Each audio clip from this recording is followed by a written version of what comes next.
Chapter 381. Fellow Taoist Qin. Noticing that someone was approaching, the two of them stopped talking. Then Tiansan's voice came from outside. Fellow Taoist Tianqian? Emotinga raised her voice. Tianqian came in from the tree hole and nodded at the two of them. It seems fellow Taoist Ling's injuries are all right. Ling Yunhe showed a friendly but distant smile. Thank you for your concern, fellow Taoist Tianqian. Where are the others? How are they? Very good. Tiansan's eyes paused on the two of them for a while, then moved away as if nothing had happened. Fellow Taoist Yang said he's fine now. That's good. Ling Yunhe nodded, adjusted the spiritual aura in his body again, and stood up. Let's meet up. After Ling Yunhe walked out, Tiansan's gaze fell on Emotinga. Emotinga smiled indifferently. The conversation between her and Ling Yunhe didn't affect the agreement between her and Tianqian. If Ling Yunhe didn't turn hostile, she and Tianqian wouldn't have to turn against each other. If Ling Yunhe really had other intentions, she certainly wouldn't resign herself to death because of his words. The three of them walked out of the tree hole with their own thoughts. They found this tree hole when they found Ling Yunhe. This tree hole grew between a place with spiritual aura and a place with devil aura, but it wasn't affected by the two auras. No one knew how long it had been growing here, but it formed a natural tree hole, which was perfect for the heavily injured Ling Yunhe. As for the others, Yang Qingji went to the place with devil aura to heal himself.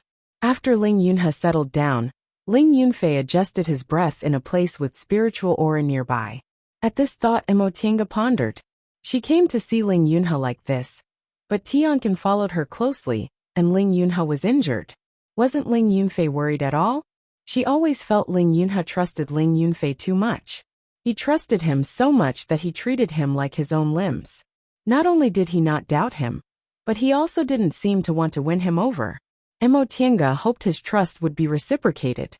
Second brother. Ling Yunfei rushed over in surprise when he saw Ling Yunhe. Are you really okay? Ling Yunhe smiled at him. Yes. Fellow Taoist Qin's medicinal pills are really miraculous. Yes, I have to thank fellow Taoist Qin. Ling Yunfei cupped his hands and bowed towards Emotinga. Emotinga said faintly, fellow Taoist Yunfei doesn't need to be too polite. I gave you the medicinal pills, but I also accepted your things. Ling Yunfei's healing medicinal pills didn't have any effect, so he used some materials to exchange with others. In the end, Emotinga took out her own medicinal pills. The two brothers talked for a while more, and Ling Yunfei excitedly ran off to find Yang Qingji. Very soon, the six of them met up again. Fellow Taoist Yang, how are your injuries? Ling Yunhe asked Yang Qingji with concern. Most of the devil qi on his body dissipated, revealing a pale and unruly face. This wasn't Emotinga's first time seeing Yang Qingji's true appearance, but she still found it very interesting. When he was surrounded by the demonic energy, Yang Qingji had always maintained a calm image. In the end, he discovered that he was still such a young and immature youth. The contrast was too great. It's fine. Yang Qingji's voice was low and his expression was wooden. Fellow Taoist Ling, you can continue to move at any time. Ling Yunhe looked at the others and said, that being the case, I won't talk nonsense. We've been delayed for a few days. If we stay in Carefree Valley any longer, even with the soul-restraining bead, our cultivation will be affected. Let's go now. We'll talk on the way. Brother Ling, how about your injuries? Tian Jiqian asked. Although you've suppressed your injuries, if you fight, you seem to be a bit weak, right? It doesn't matter. Ling Yunhe said. Fellow Taoist Qin's medicinal pills are very good. Now that my dantian and meridians are protected, I'll take some healing medicinal pills. It won't be a problem to fight. At most, it'll be a bit troublesome when we return. Is that so? Tian Jiqian looked at Emotinga in surprise. I didn't expect fellow Taoist Qin to not only have outstanding magic weapons, but also have such miraculous medicinal pills. He originally thought it was just some strong healing medicinal pills. He didn't expect it could actually treat the injuries of her dantian and meridians. Emotinga smiled without saying anything. Among the people present, who didn't have some spiritual treasures, she wasn't the only one. After a simple agreement, everyone packed up, and once again set out on their journey. Ling Yunhe said the carefree fruit could grow anywhere in Carefree Valley. Moreover, it could burrow into the ground and escape like a living thing. Therefore, they had no other choice but to walk all over Carefree Valley. Carefree Valley was too big, so the process of finding the fruit definitely wouldn't be easy. Before encountering the 3 giant apes, they had just entered the valley, so they hadn't gone to many places yet. From now on, there were many places they had to search, so they couldn't waste any more time. Ling Yunhe and Yang Qingji were injured, so they stayed at the back. Ling Yunfei and Tianqin led the way, while they and Tian Jiqian walked in the middle. Mo Tiange stayed at the back. After walking for a while, Tian Jiqian turned around and deliberately stopped, waiting for Mo Tiange to catch up. Fellow Taoist Qin. Mo Tiange vigilantly paid attention to her surroundings while nodding calmly. Fellow Taoist Tian, what's the matter? Tian Jiqian hesitated for a moment before saying, when we encountered the giant apes a few days ago, I saw fellow Taoist Qin's magic weapon seem to be a formation tool. Mo Tiange said, it can't be considered a formation tool. It just has the ability of an illusory formation. Tian Jiqian's eyes brightened. This kind of magic weapon is rare. Could fellow Taoist Qin tell me more about it? He added, if it's not convenient, fellow Taoists can talk to me about the Tao of formations. Let's forget about the magic weapon. Before Mo Tiange could say anything, Ling Yunhe, who was walking in front of them, turned around and said with a smile, fellow Taoist Qin, this brother Tian of mine doesn't have any hobbies in his life, but he likes to study the Tao of formations. He's eager to hunt now. If you don't tell him, he'll be itching for several days. If you don't have any secrets, fellow Taoist, please tell me. There's nothing to hide, Mo Tiange said with a smile. It's just that when I was refining the magic weapon, I added some formation-laying methods. A formation expert like fellow Taoist Tian will understand after listening to me. Soon after, Mo Tiange briefly told Tian Jiqian about the illusory formation in the Heaven and Earth Fan. In fact, the illusory formation in the Heaven and Earth Fan wasn't exquisite, but it was a natal magic weapon that could always be nourished in the Dantian. If there was anything wrong with it, it could always be modified. Therefore, even if she told Tian Jiqian now, he couldn't just break the illusory formation in the Heaven and Earth Fan. After all, the Tao of formations focused on practicality. Even aura refining formation masters knew the basic Tao of yin and yang of the 5 elements like the back of their hands. However, if they wanted to use it in formations, they needed a deep understanding of it and a subtle grasp of spiritual aura. In this regard, the advantage of the Heaven and Earth Fan was obvious. It could change according to its master's will. Every time it laid an illusory formation, it would be different. As long as the foundation of the illusory formation was grasped, the Heaven and Earth Fan could change itself at will. Tian Jiqian's eyes lit up, and he nodded repeatedly. Most of the cultivators in our 5 Elements Valley's natal magic weapons are formation-laying tools, but none of them are like fellow Taoist Qin. You can move and stay still, attack and defend at the same time. Not only can you lay formations at any time, but you can also use spells to break the enemy. It turns out fellow Taoist Qin has such profound attainments in formations. I've benefited a lot from your words. Thank you, thank you. As he spoke, he bowed repeatedly. Mo Tiange smiled and said, although I've learned the Tao of formations from my family, I'm not a formation master like fellow Taoist Tian. The reason I was able to refine this kind of magic weapon was because of my elder's guidance. I didn't do it alone. Oh, Tian Jiqian became even more excited. May I know where fellow Taoist Qin lives? Can I pay you a visit? Mo Tiange shook her head awkwardly. Fellow Taoist Tian should know that I've lived in the outer endless sea for a long time, which is quite far from Yunzhong. I'm afraid it won't be convenient. Oh, Tian Jiqian looked disappointed.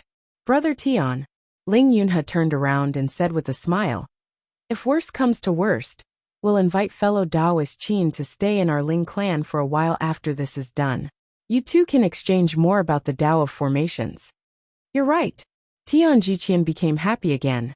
He cupped his hands towards Mo Tiange and said, fellow Taoist Qin, please don't refuse. I also want to invite fellow Taoist Qin to our 5 Elements Valley to exchange more pointers with us. Emotinga smiled. It's also my honor to exchange pointers with the formation masters of 5 Elements Valley. Then it's a deal, Tian Jiqian said hurriedly, afraid she'd go back on her word. Emotinga smiled helplessly. Although she was proficient in the Tao of formations, she might not be as good as a master like Tian Jiqian. However, when he heard there was a formation technique he didn't know, he eagerly asked for advice. He was really an idiot. Second brother. Ling Yunfei turned around and said hesitantly, there seems to be something in front of us. Mo Tiange had long noticed that the fluctuation of breath in front of them was unusual. Ling Yunhe's divine sense wasn't inferior to hers, so he must have noticed it long ago. However, his expression remained the same, so he must have already prepared a countermeasure. Sure enough, Ling Yunhe said calmly, I know. Continue. Oh. Ling Yunfei turned around and continued to lead the way. After walking for a while, they saw a stone forest filled with oddly shaped rocks. Ling Yunfei and Tianqin stopped in their tracks. Second brother, this is. Between the strange stones in the stone forest, there were spiritual light and devil light visible to the naked eye, as well as light particles floating in the air. In all her years of life, Mo Tiange had never seen such a strange and bizarre scene. In the inner valley of Carefree Valley, spiritual aura, devil aura, and filthy aura were intertwined and distributed as if they were demarcated on a chessboard. Each had its own territory and didn't interfere with the other. The outer valley, on the other hand, was a place where the 3 chi intersected, and the chi was chaotic. Once cultivators entered, their chi would be affected and become unstable. They needed the spirit restraining orb and Tian Jiqian's array to display their usual strength. But in this stone forest, it was completely different from the outer valley and the other places in the inner valley. It could be said that its aura was mixed, but the 3 auras all turned into spiritual light and danced in the air. It could be said that its aura was stable, but the filthy aura of spirit and devil aura were mixed together, so ordinary people couldn't step in at all. The scene in front of them was like pouring 3 kinds of pigments into water, stirring them, and mixing them into a new color that was indistinguishable from each other. Upon a closer look, these 3 lights were clearly separated by a similar distance, yet they seemed to interweave into a net, blocking everyone's path. How do we get past this? Tianqin muttered to himself. He looked around, but there was no other way out. When he flew into the air, he realized that this net went all the way to the sky. Even if he could fly past it, it would be beyond the range of Ling Yunhe's senses. In that case, if the carefree fruit was in the stone forest, he wouldn't be able to sense it. Fellow Taoist Ling, you have a way, right? Tianqin asked. Ling Yunhe nodded. Of course. Chapter 382. Ling Yunhe took out a jade bottle from his chinquan bag and raised his hand. The jade bottle flew up and floated in the air. Brother Tian. Ling Yunhe shouted. Tian Jiqian immediately answered. I know. As he spoke, he pointed with his spiritual aura, and the jade plate in his hand spun rapidly. Right at that moment, a puff of smoke rose from the jade bottle in the air. Suddenly, a refreshing fragrance appeared in their surroundings, making them feel refreshed. The spiritual aura inside their bodies started to circulate faster. On Tian Jiqian's jade plate, yin and yang flashed and the 5 elements moved from slow to fast and from fast to slow. After a long time, it finally stopped. When the needle on the jade plate stopped completely, Tian Jiqian pointed with his right hand and shot out an invisible spiritual energy. Stop! A steady force flowed out, and the light of the 3 chi in the surroundings suddenly stopped, no longer drifting. Ling Yunhe immediately jumped up. An ordinary cloth bag appeared in his hand. He began to wave it left and right, collecting the light particles condensed from the 3 chis into the bag, as if they were tangible beads. As he waved the cloth bag, the light particles in the stone forest became fewer and fewer, gradually clearing a path. After a while, Ling Yunhe finally stopped. He wiped his face and said to the others, Fellow Taoist Qin, fellow Taoist Tianqin, use your spiritual aura to protect us. Mo Tiange and Tianqin nodded. They then used their auras to form a spiritual aura barrier around the 6 of them, blocking the light of the three qis outside. Second brother, are your injuries okay? Ling Yunfei asked. They're fine. It's just a loss of spiritual aura. Alright, let's not waste time. Let's go. The six of them entered the passage. When they reached the end, Ling Yunha handed the cloth bag to Ling Yunfei. Ling Yunfei used the same method to clear a path. Although Ling Yunfei's cultivation level wasn't high, he wasn't bad at spells. Moreover, the stone forest wasn't too deep, so the path was cleared very quickly. When the six of them were about to walk out of the stone forest, the jade bottle in the air suddenly swayed and fell from above. Brother Ling! Tian Jiqian reacted quickly and hurriedly retreated as he shouted. Seeing this, Ling Yunha's expression changed. He crossed his hands and made a set of complicated hand seals, hitting the jade bottle. Halfway to the ground, the cloud-ascending crane caught the jade bottle and stopped its fall. However, it could not stabilize itself. It swayed as if it was struggling between two forces. Ling Yunha's face flushed red as he struggled to form another set of hand seals. Finally, the jade bottle slowly stabilized. Seeing this, everyone heaved a sigh of relief. Just as they were about to continue forward, the three lights that had been cleared suddenly flashed again, intertwining to form a net that trapped the six of them in the center. At the same time, the fragrance emitted by the jade bottle suddenly disappeared. What's going on? Yang Qingji looked around and said, It seems like the aura has suddenly become chaotic? Everyone else felt what he said. The moment Ling Yunha's jade bottle swayed, the originally stable light of the three qi in the stone forest suddenly became chaotic. It seemed that there was no order to follow, and it began to crisscross chaotically. This situation was a little similar to when they first entered the outer valley, but the three qis here were even more complicated and intertwined, making the situation even more complicated and inexplicably strange. What should we do? Ling Yunfei turned around and asked Ling Yunha. Ling Yunha's face turned green, and he didn't say anything for a long time. The fragrance emitted by the jade bottle was a kind of spiritual item that could refresh one's spirit. It could temporarily increase their strength while they were surrounded by the light of the three qi. Under such circumstances, Tian Jiqian used the jade plate to stabilize the yin, yang, and 5 elements in the surroundings, and then used the cloth bag to clear the light of the three qi. This way, it wouldn't cause the surrounding aura to become turbulent and cause more variables. But now, the power of the light of the three qi exceeded his estimation. The jade bottle couldn't hold on any longer. Without the jade bottle's help, Tian Jiqian's ability wasn't strong enough to maintain the secret technique. The stable situation they previously maintained collapsed in an instant. What should we do? Mo Tiange's mind was also spinning quickly. Should she help Tian Jiqian stabilize the yin, yang, and 5 elements in the surroundings, and let him use the technique again? No. Tian Jiqian's face was pale. Obviously, he used too much of his spiritual aura just now. Ordinary core formation cultivators couldn't use techniques like stabilizing the yin, yang, and 5 elements. Even if he wanted to use it now, he might not be able to. Should he protect his spiritual aura and rush out? That wouldn't work either. The light of the three qi was too strange. It definitely couldn't be withstood by a simple spiritual aura protection. Before she could figure out what to do, Ling Yunha suddenly took out the spirit confining bead from his robe.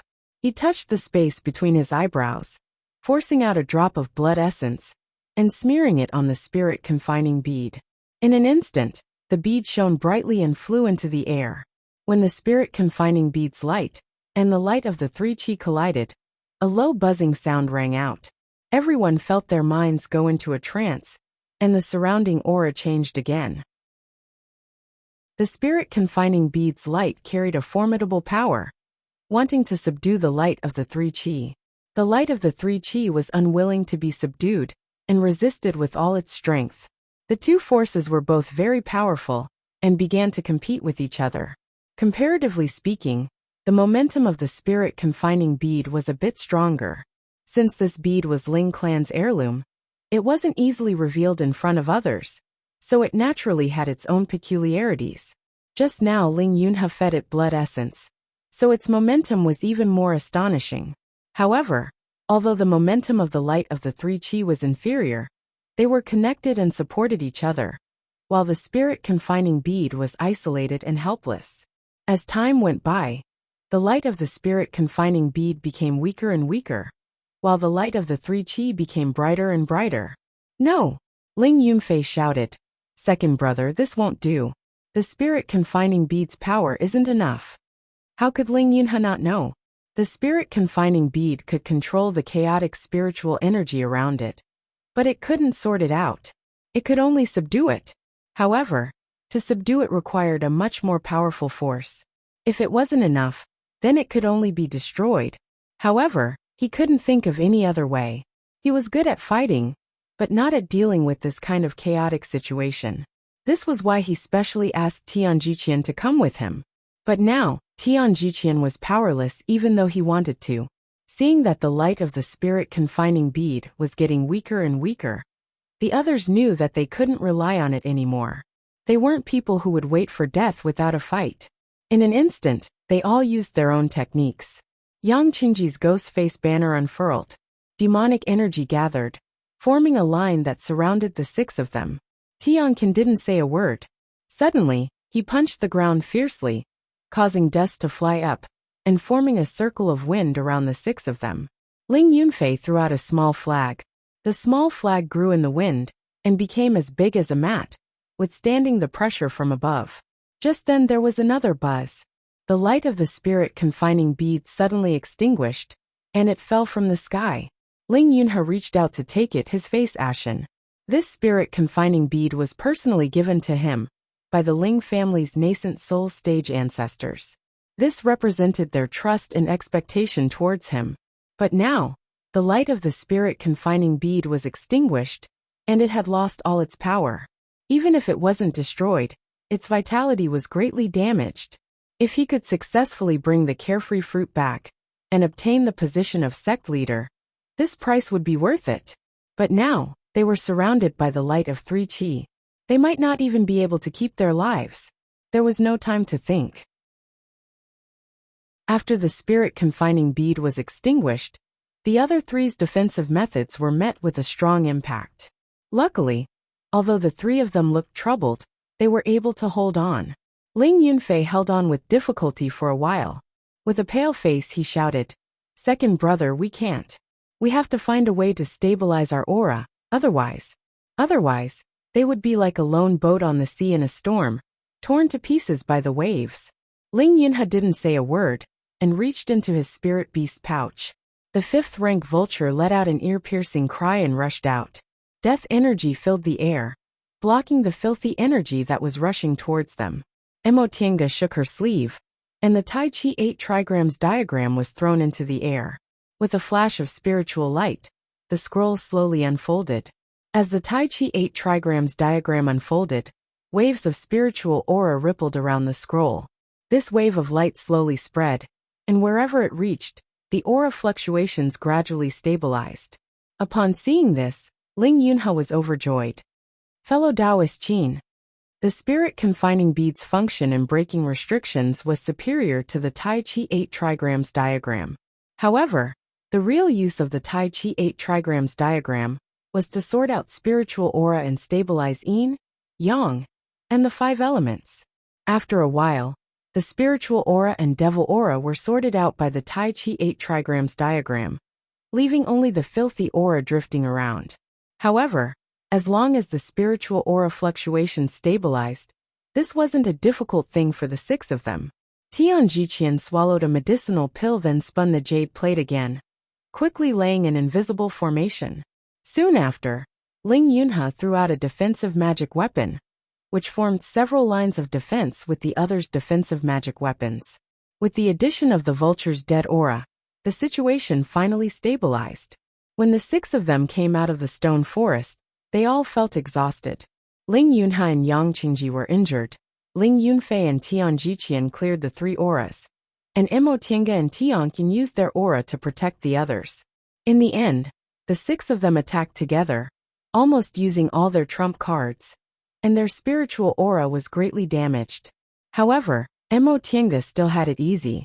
She had the primal chaos origin, so her spiritual aura circulation was fast.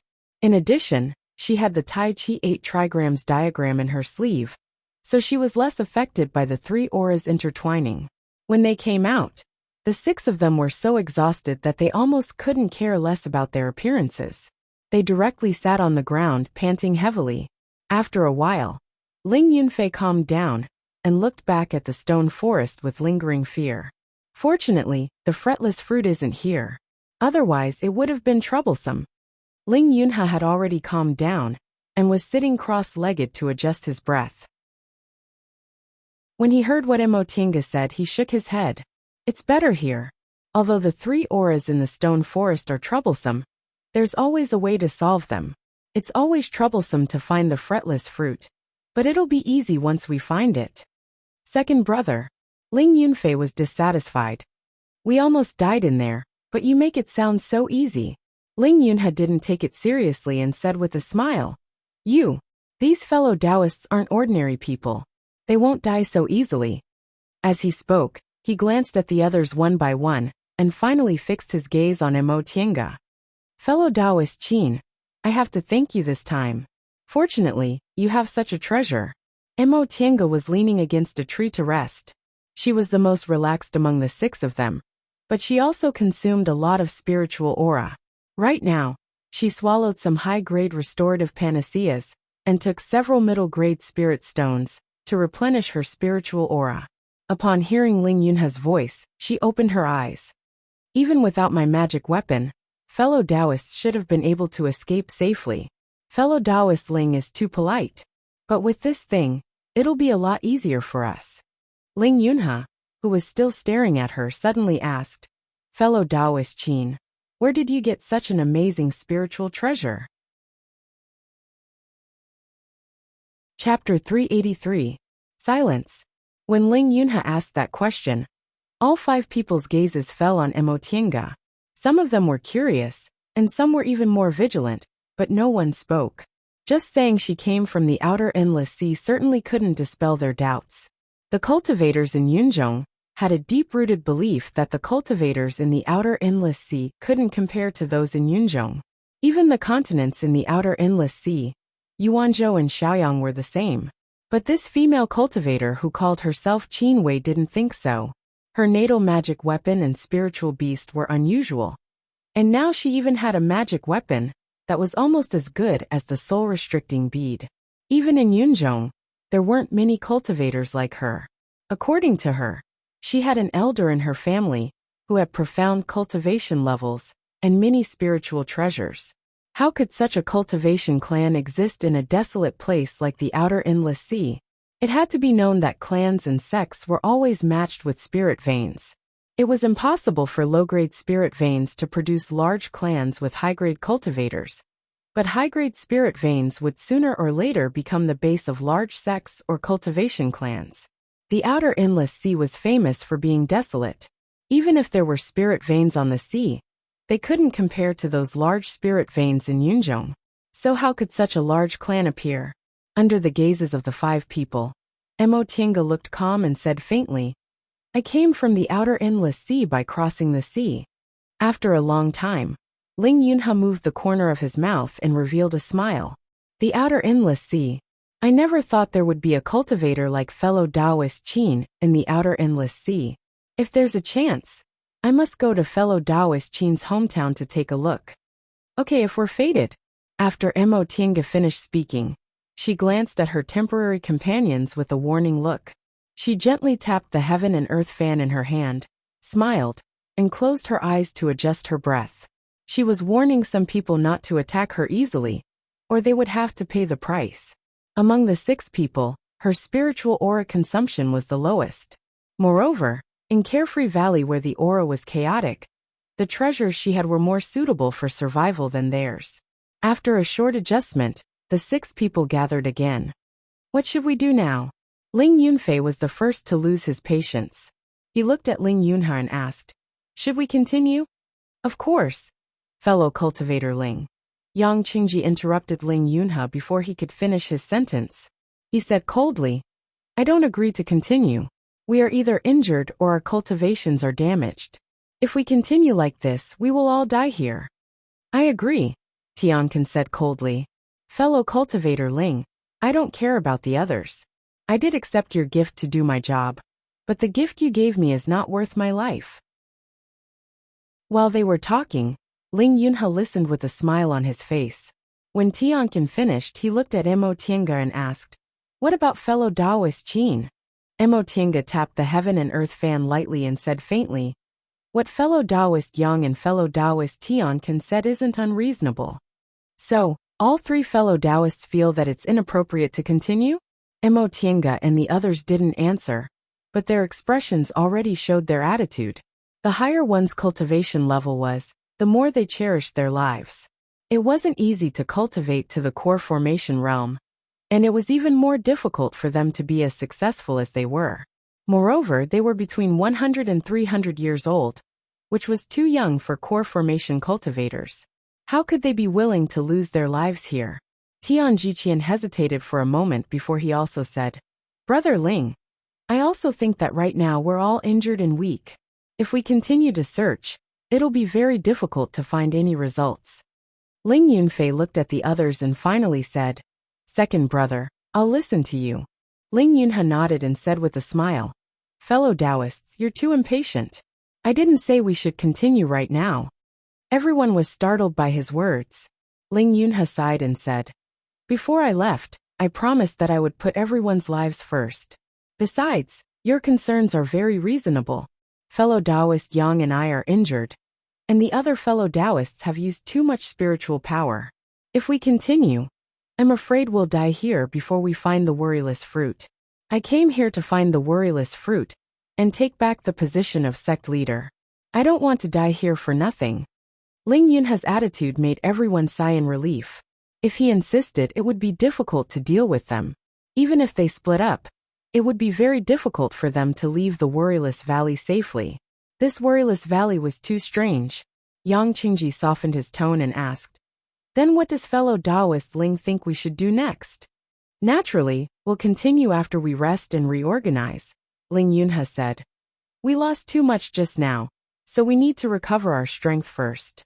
Fellow Taoist Yang, how long do you think it'll take for your injuries to recover?" Yang Qingji lowered his head, calculated, and answered, 3 days later I'll be fine." Oh, Ling Yunhe was shocked. Although he didn't know much about the cultivation of a demonic cultivator, he could tell that Yang Qingji's injuries were not light. How could he be fine in 3 days? He quickly regained his composure and said, "Then I'll have to trouble fellow Taoist Yang to wait a bit longer. My injuries might need 5 days." Ling Yunhe didn't wait for the others to answer, and turned to Mo Tiange. "Fellow Taoist Qin, does your magic weapon have the effect of stabilizing spiritual aura?" "Yes," Mo Tiange answered frankly.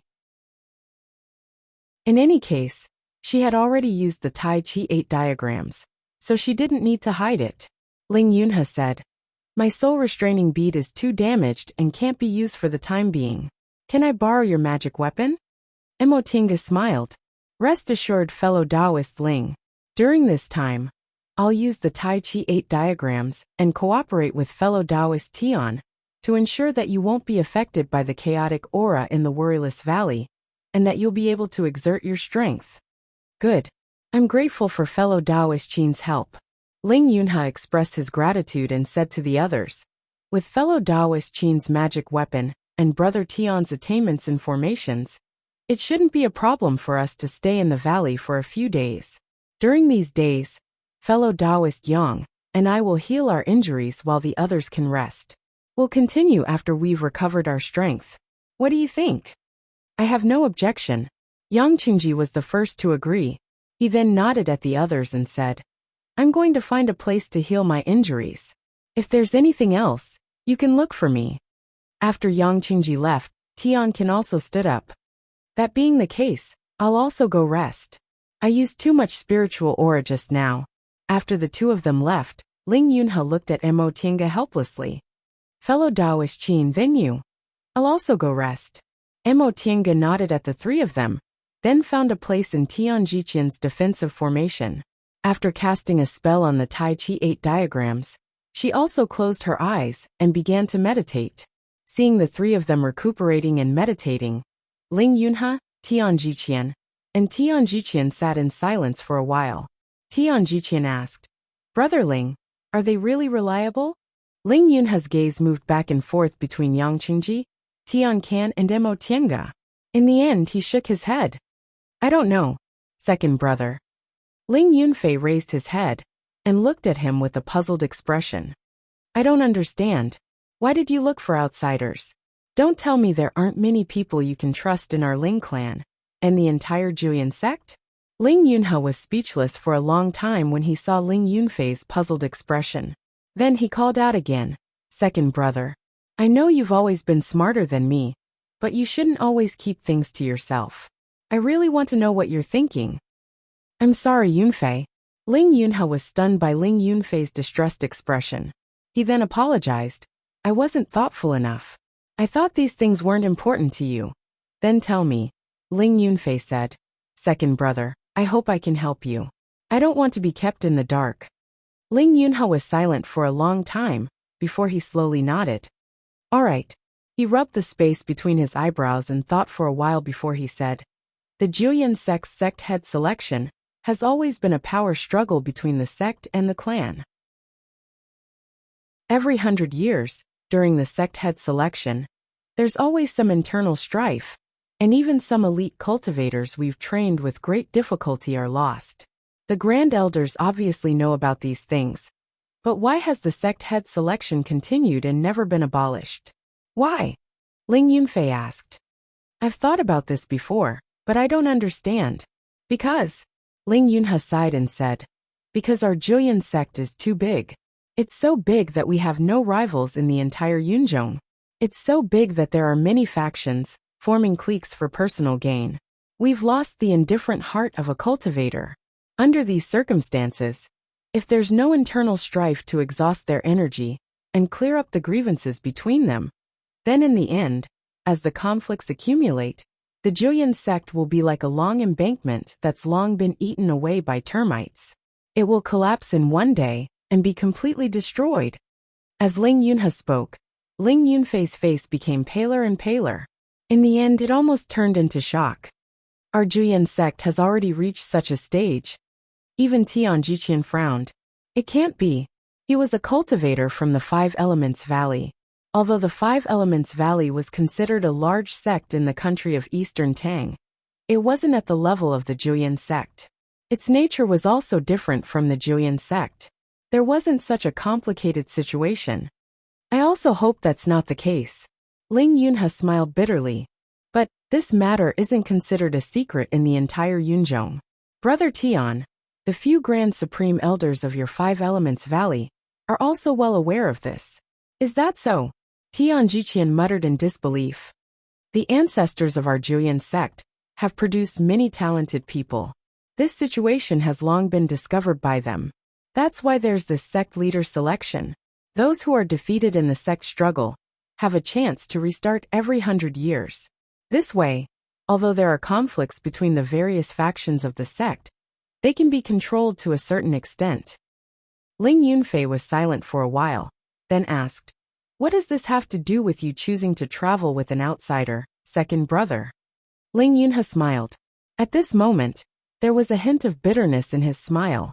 "Yunfei, let me ask you. In the entire Ling clan, in the entire sect, how many core formation disciples don't belong to a faction and are independent of power?" Ling Yunfei was startled. "This? Not many can escape," Ling Yunhe said faintly. Ling Yunhe said calmly, "Sometimes in front of benefits, the feelings of fellow disciples and brothers are insignificant. Even if they are unwilling, they have no choice. It's just like how I ended up falling out with my big brother." Ling Yunfei was silent. Ling Yunhe sighed again and reached out to pat his head.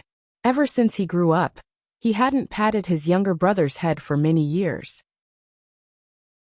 "I just don't want to give them a chance to fall out with me," he said with a smile. "Yunfei, second brother didn't tell you because it's better for you. In the Ling clan, in the Juyan sect, to be able to simply cultivate is really a very happy thing." Chapter 384. Mo Tiange didn't know what the Ling brothers were talking about. After resting for half a day, her spiritual aura had recovered. At that moment, a spiritual aura fluctuation came from not far away, and a golden fox ran towards them. Squeak! Feifei ran into Emo Tianga's arms and rubbed against her like a spoiled child. Emo Tianga randomly picked up a medicinal pill and fed it like an ordinary cultivator, pacifying a spiritual beast. But the two of them were communicating with their divine comprehensions. Feifei, why did you come back? Did you find anything? Although Carefree Valley's terrain was complex, and the spiritual aura was chaotic, it wasn't a problem for Feifei. Feifei was a kind of spiritual beast that lacked magical power, but could quickly adapt to its surroundings. Its own spiritual aura was very gentle, and almost didn't conflict with other auras. Emo Tianga remembered that when she got the stone tablet that recorded the so-called Divine Dragon secret technique from Rin Yufeng, she almost lost her mind. It was Feifei who saved her. Its spiritual aura was gentle and stable, which could clear people's minds. Feifei wagged its tail and ate the medicinal pill. It raised its head and asked instead of answering, "What's this? Don't you have clear sky pills?" Emo Tianga knocked its head. "There are so many people. How can I take clear sky pills? If other people knew I gave clear sky pills to spiritual beasts, wouldn't they immediately want to kill me?" Even in Yunzhong, medicinal pills like clear sky pills were rare. These core formation cultivators could at most guarantee that they would always have this kind of medicinal pill to take, but it was impossible for them to give it to spiritual beasts. Feifei licked its lips as if it hadn't had enough, and casually accepted this explanation. "All right, but master, after we're done, you have to give me a bottle." Emo Tianga was speechless for a while, and had no choice but to agree. "I know. Tell me what you encountered first." "Nothing." After eating the medicinal pill, Feifei leaned on her arms and said lazily while grinding its teeth, "There was just a sacrificial temple." "Sacrificial temple?" Emo Tianga was stunned. "What sacrificial temple?" "Oh, a sacrificial temple dedicated to the divine beast Black Tortoise. There are some strange things inside." "Divine beast Black Tortoise?" Emo Tianga asked. "Are you talking about the 4 symbols and 5 spirits divine beast Black Tortoise?" "Of course, otherwise, where would there be a divine beast, the Black Tortoise?" While combing its beautiful fur, Feifei answered casually, "I didn't expect that after so many years, I could still find a temple worshipping one of the 4 mythological beasts in the human world.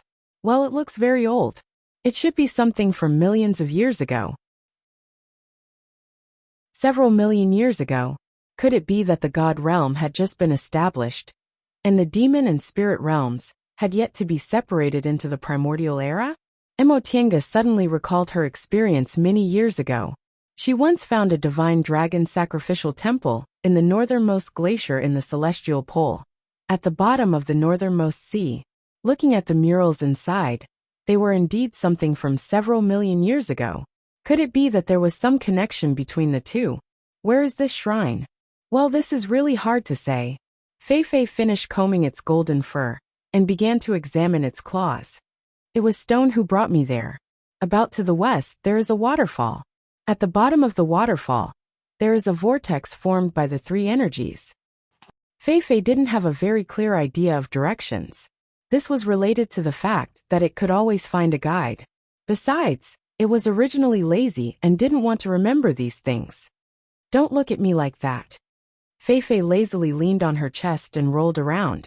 "Although I can't explain it clearly, it won't be a problem to take you there." "All right."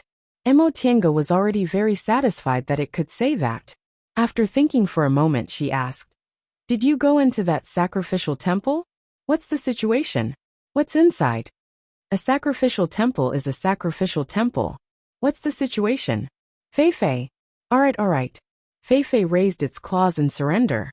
"You're the master, so you have the final say. What do you want to know? What does that sacrificial temple look like? Are there any traces of people? The Black Tortoise is worshipped inside. Does it have any wonderful power?" Feifei tilted its head and thought for a moment. It then said slowly, "That sacrificial temple is very big and has a lot of tunnels. If it wasn't for stone leading me, I definitely would have gotten lost. There's a shrine inside that worshipped the Colossus Black Tortoise. Oh, its aura is very powerful." Feifei's eyes were filled with confusion. It's very strange.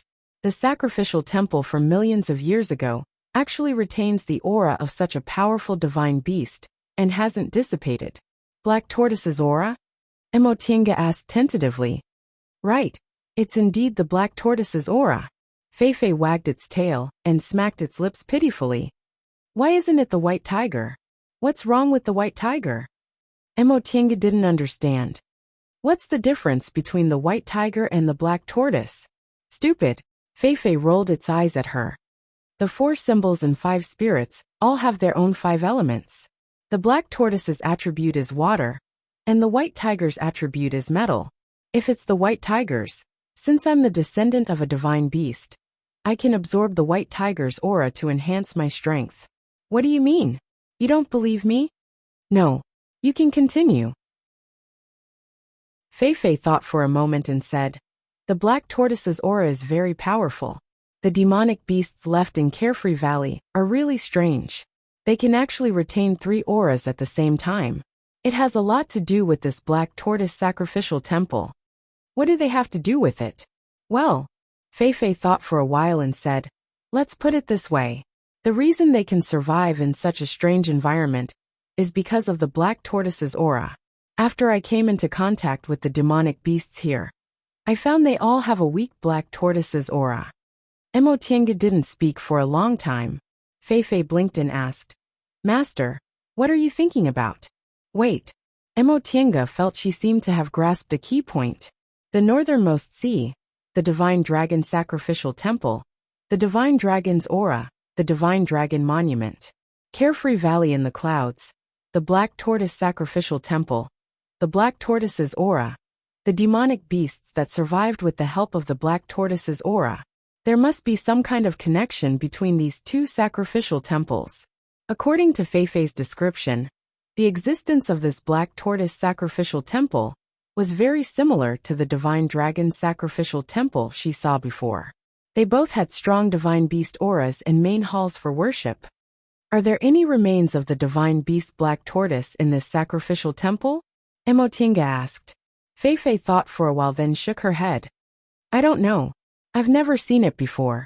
This sacrificial temple is too big, and sure to only took me inside to see it. If there were also remains of the divine beast black tortoise in this sacrificial temple, then this sacrificial temple was completely similar to the divine dragon sacrificial temple she saw before. They must be from the same period, and it was very likely the work of the same group of people. She didn't know why, but she always felt there must be some secret here. Otherwise, the divine beast's aura wouldn't have been preserved for so long. It seems I have to go there, Emotinga murmured. I have to go there. Feifei looked around then said, Master, do you want to go alone or take them with you? Emotinga was stunned. This was indeed a problem. The last time they found the divine dragon sacrificial temple, they had so many people, but more than half of them died. If she took others to the black tortoise sacrificial temple this time, there would definitely be problems. She didn't believe any cultivator could resist the temptation of the divine beast's aura. It should be said that the higher one's cultivation level was, the more they couldn't resist this kind of temptation.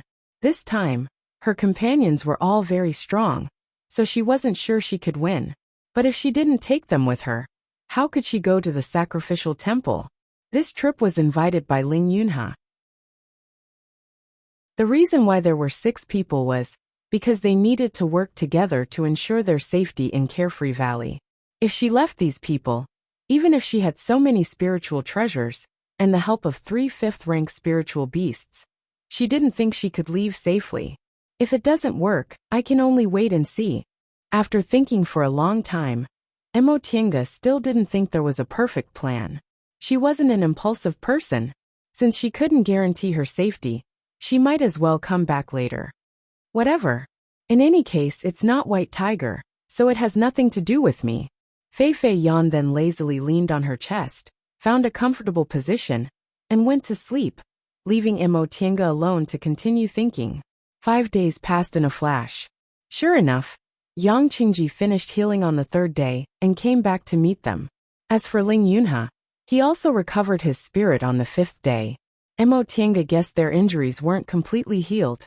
They just used some kind of secret technique to suppress their injuries. She didn't care about these things. She just wanted to leave this trip safely. Whether their cultivation levels dropped or not had nothing to do with her. In the past few days, Yang Qingji and Ling Yunhe were focused on recuperating. Ling Yunfei looked like he had a lot on his mind.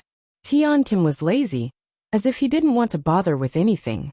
Only Tian Jiqian came to talk to her frequently, discussing the Tao of array formations. Reportedly, Tian Jiqian joined Five Elements Valley when he was young, and was immersed in the Tao of formations. Although his aptitude was quite good, he usually didn't care much about cultivation. The reason why he persisted in cultivating until the middle stage of the core formation realm was because his cultivation level was too low, so he couldn't understand the realms of formations. As for Mo Tiange, Yi clan was only a small cultivation clan, so the formations they inherited weren't very brilliant. However, she later obtained the Xuanji formation book and the ancient books in the virtual sky world. Coupled with her always serious and diligent attitude, she grasped a lot of the essence of formation theory, and finally stepped into the realm of a formation expert. In terms of formation knowledge, she wasn't inferior to those formation masters, but in terms of specific application, she was still inferior to those formation masters who immersed themselves in setting up formations every day. From this aspect, one of them was good at practicality, while the other was knowledgeable. The two of them discussed the Tao of formations, and felt they benefited a lot and made great progress. In order to get more formation theories from Mo Tiange, Tian Jiqian told her everything he knew, which also broadened Mo Tiange's horizons. Although the cultivation paths of Yunzhong and the celestial pole were roughly the same, they didn't communicate with each other. Each had developed for more than 100,000 years, so both places had their own secrets that the other didn't know. As a result, both Mo Tiange and Tian Jiqian gained a lot from each other. This reminded Mo Tiange of what Martial Uncle Xinjiang said before she left. If Xianqing School's cultivators cultivated to a certain level and traveled to Yunzhong, they would definitely benefit greatly, and the strength of the school would increase greatly. Now she knew that Martial Uncle Xinjiang, as a late-stage cultivator, was really far-sighted. After Ling Yunhe's injuries were healed, the six of them gathered again, finished their discussion and set off again. In the next few days, although there were occasional crises, they were all daunting but not dangerous. Unfortunately, there was still no news about the fretless fruit. Chapter 385. Be careful. Ling Yunhe's warning rang in her ears. Mo Tiange instantly moved away from her original position. When she looked down, she saw that the place where she was standing was completely covered by a black aura. Soon after, the black aura slowly dissipated and disappeared without a trace.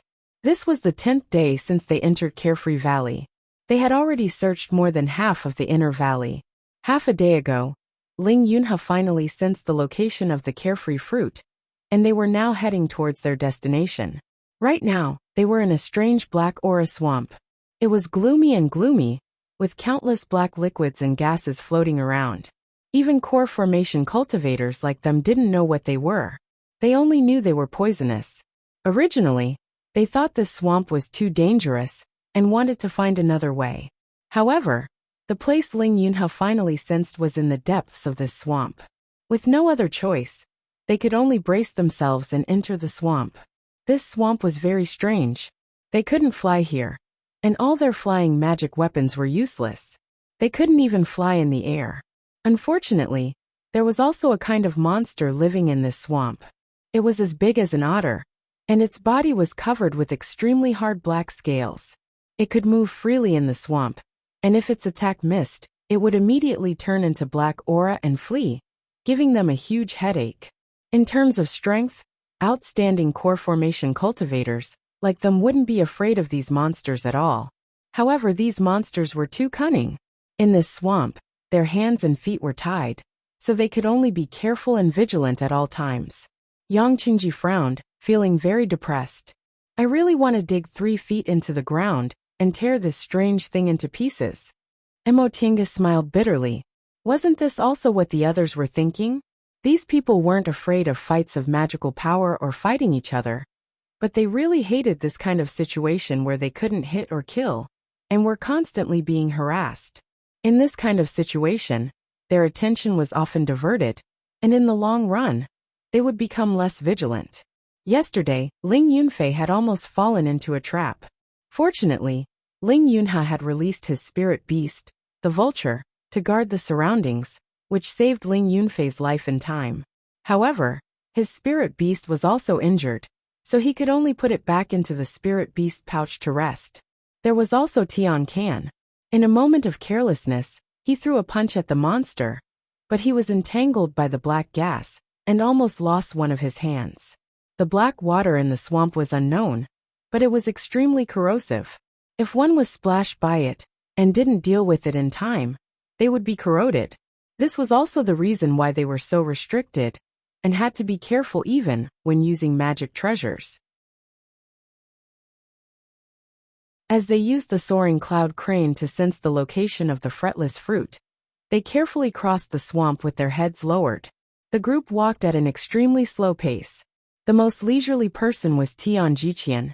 His strength was not obvious among the group, but he was an array master. In this chaotic carefree valley, his role was irreplaceable. Hence, everyone took care of him first. At this moment, he only needed to stabilize the surrounding spiritual energy. After several hours like this, Tian Can also felt impatient. How much longer do we have to walk? Ling Yunha stopped. After sensing for a while, he said, "The aura of the spiritual treasure shouldn't be too far from here. Based on our current speed, we'll reach it in half a day if there are no accidents." Alright. Tian Can endured the cruelty. He bandaged his wounds again and followed them. Fellow Taoist Tian Jiqian looked at his hand and asked, "How's your injury?" "It's a bit troublesome," Tian Can said with a frown. "I really don't know what the hell this thing is." Fellow Taoist Tian Can rest assured. Ling Yunha turned his head and said, "When we go back, I'll think of a way to cure your injury." Tian Can snorted. "No need. If we can go back, I'll find a way." Facing his impolite attitude, Ling Yunha smiled and didn't say anything. Another monster appeared under his feet, so he hurriedly dodged it. At that moment, Mo Tinga raised her head and looked at the boundless black swamp. She suddenly had a bad premonition.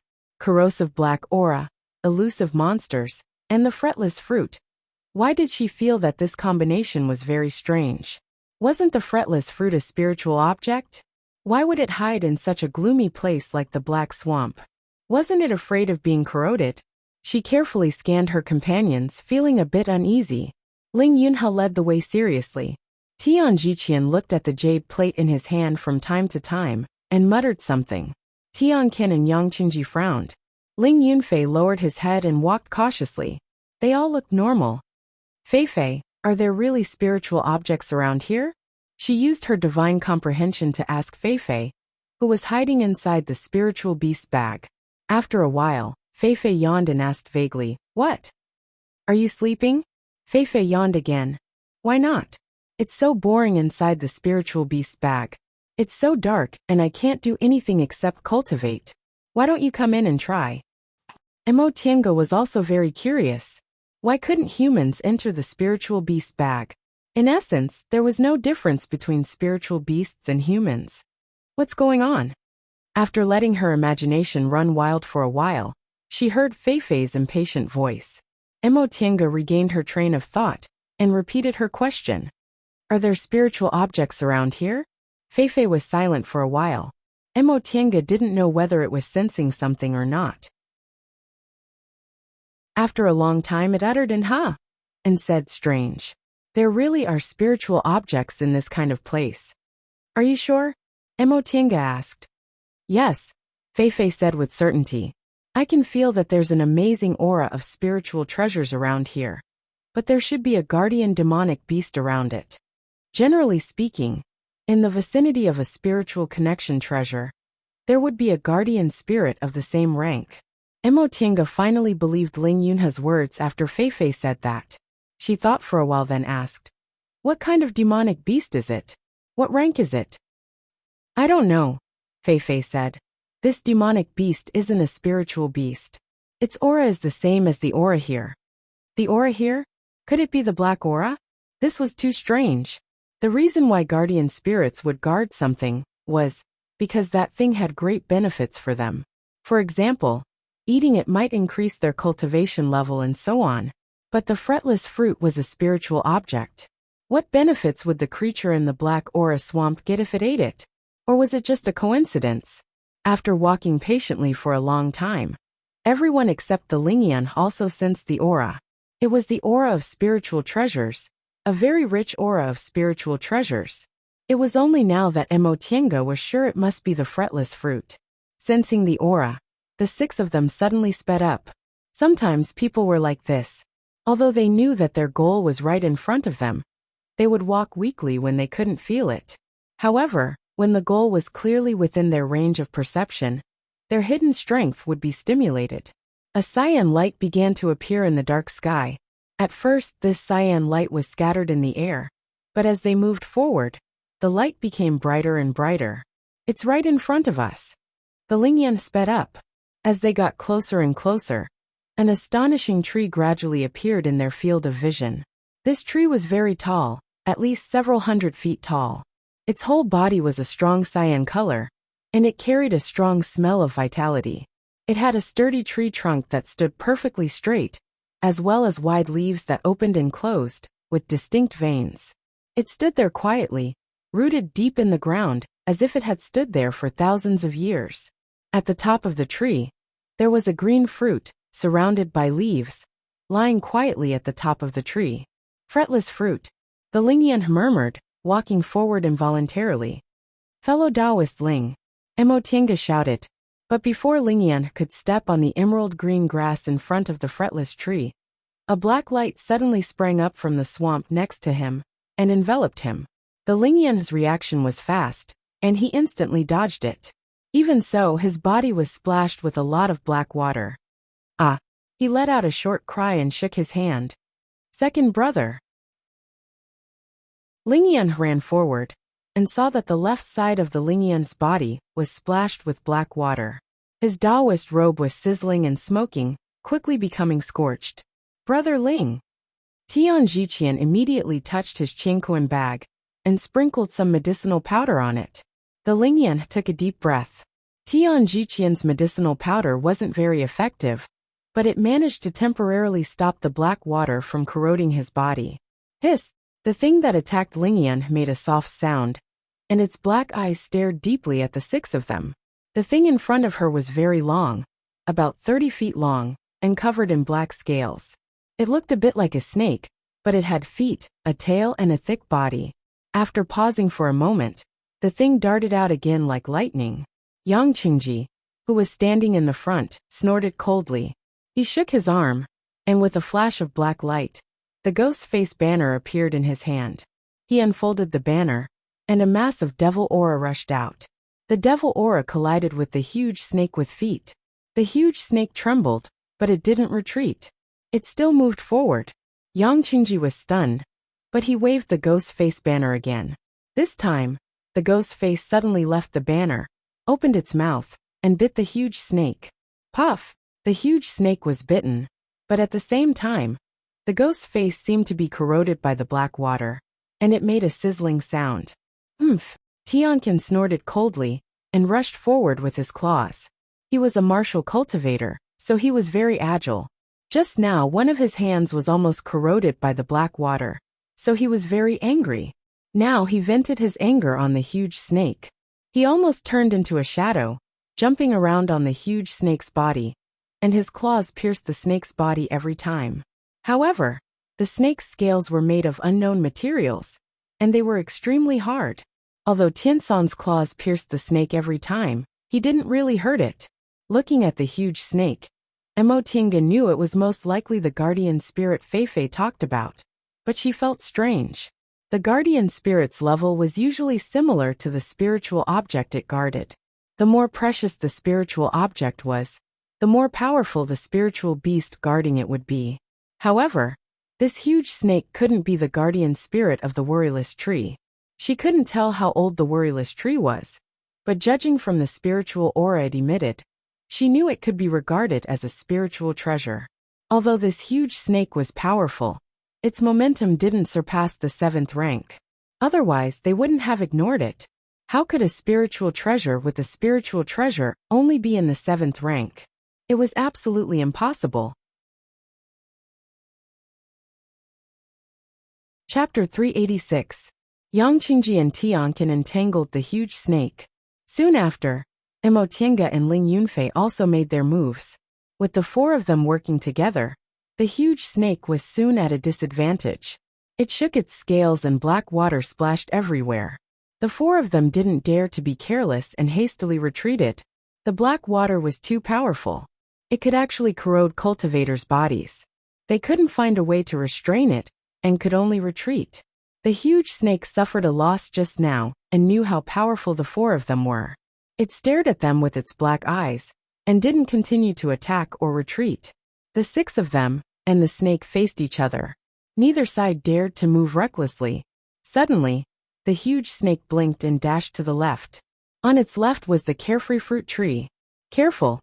Ling Yunha broke out in a cold sweat, and slashed at the huge snake with his jade knife.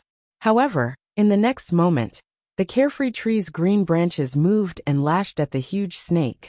The huge snake dodged and dived into the swamp with a plop, disappearing without a trace.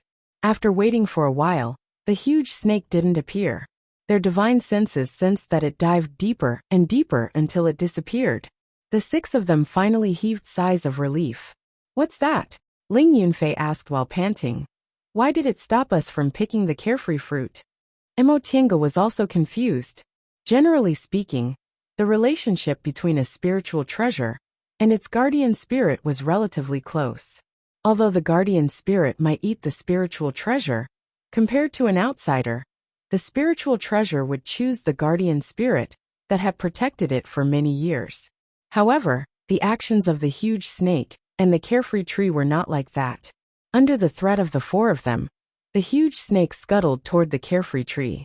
It probably wanted to eat the carefree fruit. This was normal. Many guardian spirits would do this when they couldn't protect it anymore. However, the problem was that the carefree tree whipped it and caused it to flee with injuries instead of destroying them. The 6 of them looked at each other. Ling Yunfei asked, "What is that thing?" "I don't know." Ling Yunha calmed down after being corroded by the black water. He said, "It's not a guardian spirit. It seems to be hostile toward the carefree tree." "That's not strange," Tianjiqian said. "The aura of this swamp isn't spiritual energy. However, a spiritual object like the carefree tree actually grows in the swamp. Logically speaking, these 2 auras should be opposing each other. Therefore, the only plausible explanation is that this giant snake is here to destroy the worryless tree."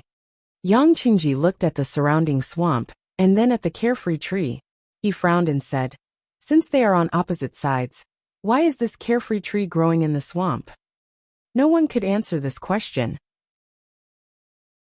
There were too many mysteries in the cultivation world. Even a nascent soul cultivator couldn't know the answer to everything. "Don't talk so much," Tianjiqian said. "Didn't you say that the carefree fruit can be buried?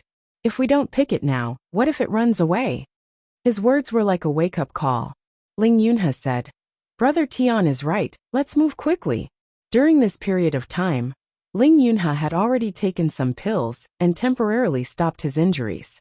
Now he took out a silver net from his cosmos sack and walked toward the carefree tree. Aside from him, the other 5 people stared at the net intently. Emotienga, Yang Qingji and Tianqin stared at Ling Yunha.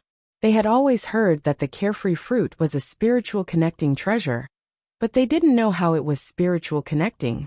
Ling Yunfei and Tianjiqian, on the other hand, stared at the 3 of them nervously to prevent them from suddenly attacking and snatching it. As Ling Yunha approached, the green carefree fruit on the top of the carefree tree started to sway as if it sensed danger. The whole tree started to tremble. Ling Yunha became even more cautious. The carefree fruit was like a living thing that could be buried. In other words, it could escape. If they let it run away now, their previous efforts would have been in vain. Everything would have been for naught. The green fruit on the top of the tree shook more and more violently. All of a sudden, it fell off the top and fell. The five of them felt their hearts in their throats as they stared intently at the carefree fruit. They almost wanted to rush up to it. At this time Ling Yunhe moved. Although half of his body was corroded, his agility wasn't affected at all. He spread out the silver net, grabbed one corner of the net with one hand, and threw it out. Dong! The six of them heaved sighs of relief. The moment the fretless fruit entered the soil, the silver net separated it from the soil and caught the fretless fruit in it. Ling Yunhe closed his eyes and wiped the sweat off his forehead. He walked forward, picked up the silver net, and put the carefree fruit into his Qianquan bag. Thank you for your help. Ling Yunhe turned around, a smile on his face. Everyone, your mission ends here. It can be considered complete. As for the rewards, I will definitely pay them when we return to the Ling family. I hope fellow Taoist Ling means what you say. Yang Qingji said coldly. In the end, no one went back on their word and came to fight for the fruit, which made Ling Yunhe and the other two very happy. To be honest, whether it was Yang Qingji, Emo Tiange, or Tian Can, as long as one of them made a move, they would be in a difficult situation. Ling Yunhe had just been splashed with the corrosive black water, so it was inconvenient for him to move now. Tian Jiqian and Ling Yunfei weren't able to react quickly enough. Fortunately, no one made a move. They didn't choose the wrong person. Fellow Taoists. Ling Yunhe smiled at Emo Tiange and the other two. Since we've completed our mission, we can leave Carefree Valley now. Do you want to go alone or come with us? Tian Can looked around and said faintly, Fellow Taoist Ling, do you think we can still leave alone in this situation? They were in the depths of the swamp, surrounded by strange monsters and corrosive black water. If they left alone, the chances of them being in danger would be greatly increased. Tian Can's tone wasn't very good, but Ling Yunhe wasn't angry. He nodded and said, I didn't think it through. How about we go back first and split up at the exit? Emo Tiange thought about it and nodded. Okay. This was the best way to deal with it. If they split up in the inner valley, it would be very dangerous. However, they didn't trust each other, so they didn't dare to turn their backs on each other when they left. In that case, it would be better for them to split up near the exit and go their own ways. Yang Qingji and Tian Can also said they had no objections. Okay, Ling Yunhe said, let's go back now. After getting the carefree fruit, Ling Yunhe was eager to go back, but Ling Yunfei was still absent-minded. Tian Jiqian followed him silently. Since they had completed their mission, the three of them walked towards the exit lazily. When they came in, they spent a lot of effort, but it was much easier to go out. They didn't need to search deliberately. If there were demonic beasts or obstacles, they could just avoid them. It only took them one day to reach the exit. The fissure emitting filthy air was not far from them. Yang Qingji was the first to stop. Fellow Taoists, let's stop here. Ling Yunhe turned around and asked, Fellow Taoist Yang, are you going to say goodbye to us now? Yang Qingji nodded. His face was pale and cold, and his tone was still cold. Fellow Taoist Ling, I'll come to you several days later to get my reward. I hope you'll be ready by then. Ling Yunhe smiled. Rest assured, fellow Taoist Yang, I'll certainly look forward to your arrival. Yang Qingji nodded. He glanced at the others several times as a greeting, then turned around and disappeared among the rocks. After Yang Qingji left, Ling Yunhe looked at Emo Tiange and Tian. Can what about you two? Are you going to leave with us? Emo Tiange glanced at Tian Ken and said, It's a bit troublesome to go out alone. Fellow Taoist Ling, you don't mind if I take advantage of you, right? Ling Yunhe was stunned, but he soon smiled. Why would I? It's just a piece of cake. The last one was Tian Can. He lowered his gaze to look at his hand corroded by the black water and said faintly, Since fellow Taoist Qin said so, you three don't mind if I join you, right? Ling Yunfei and Tian Jiqian were a bit stunned. They both looked at Ling Yunhe at the same time. Ling Yunhe was also a bit surprised. He thought Tian Can would choose to leave like Yang Qingji. After all, Tian Can didn't seem too close to them on their way here. But he quickly reacted and nodded with a smile. Of course I don't mind. That being the case, let's go. The group of 6, except Yang Qingji, continued to walk towards the entrance of the valley. Standing in front of the crack, Ling Yunhe released his spiritual beast, the vulture. This vulture was injured in the swamp, so it was now a bit dispirited. Ling Yunhe felt a bit sorry for it, so he fed it a medicinal pill and said, "Little Black, you're tired. When we go back, I'll definitely hunt a lot of demonic beasts for you to eat." The vulture raised its head and let out an unpleasant cry. Then it flew up and hovered above their heads. The aura of death slowly spread out from its body and surrounded the 5 people. Surrounded by this aura of death, the 5 people left the valley entrance. They landed on an open space in the valley, and the aura of death on its body slowly dispersed. Little Black let out a weak cry and landed on Ling Yunhe's shoulder tiredly. Ling Yunhe stroked its head with a heartache and was about to put it into his spiritual beast bag. Right at this moment, a white light flashed behind him. A ray of spiritual aura cut towards Ling Yunhe with incredible speed. Ling Yunhe's back tensed up, and he fell backward, dodging this ray of spiritual aura. He turned his head, wanting to see who was so brainless as to choose this moment to attack. Was it that Qin Wei or Tian Can? But when he turned his head, he saw Ling Yunfei dancing beside him with 2 flying swords. The sword light shone brightly and pointed at him again. At the same time, Tian Jiqian shouted and pointed with his spiritual aura. The jade plate began to spin rapidly. While he was shocked, he was also gratified. But in the next moment, his gratification disappeared without a trace, leaving only double the shock. Tian Jiqian's jade plate stopped, and he felt the spiritual aura around him stagnate. He was enveloped by the spirit-trapping formation. His face lost all color. Looking at the 2 people in front of him, he trembled, almost like an old man unable to speak. Why?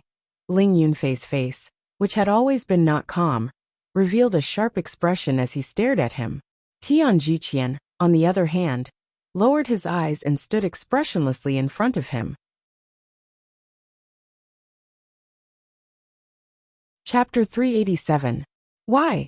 Ling Yunhe seemed to have lost all his strength. He didn't even summon his treasure.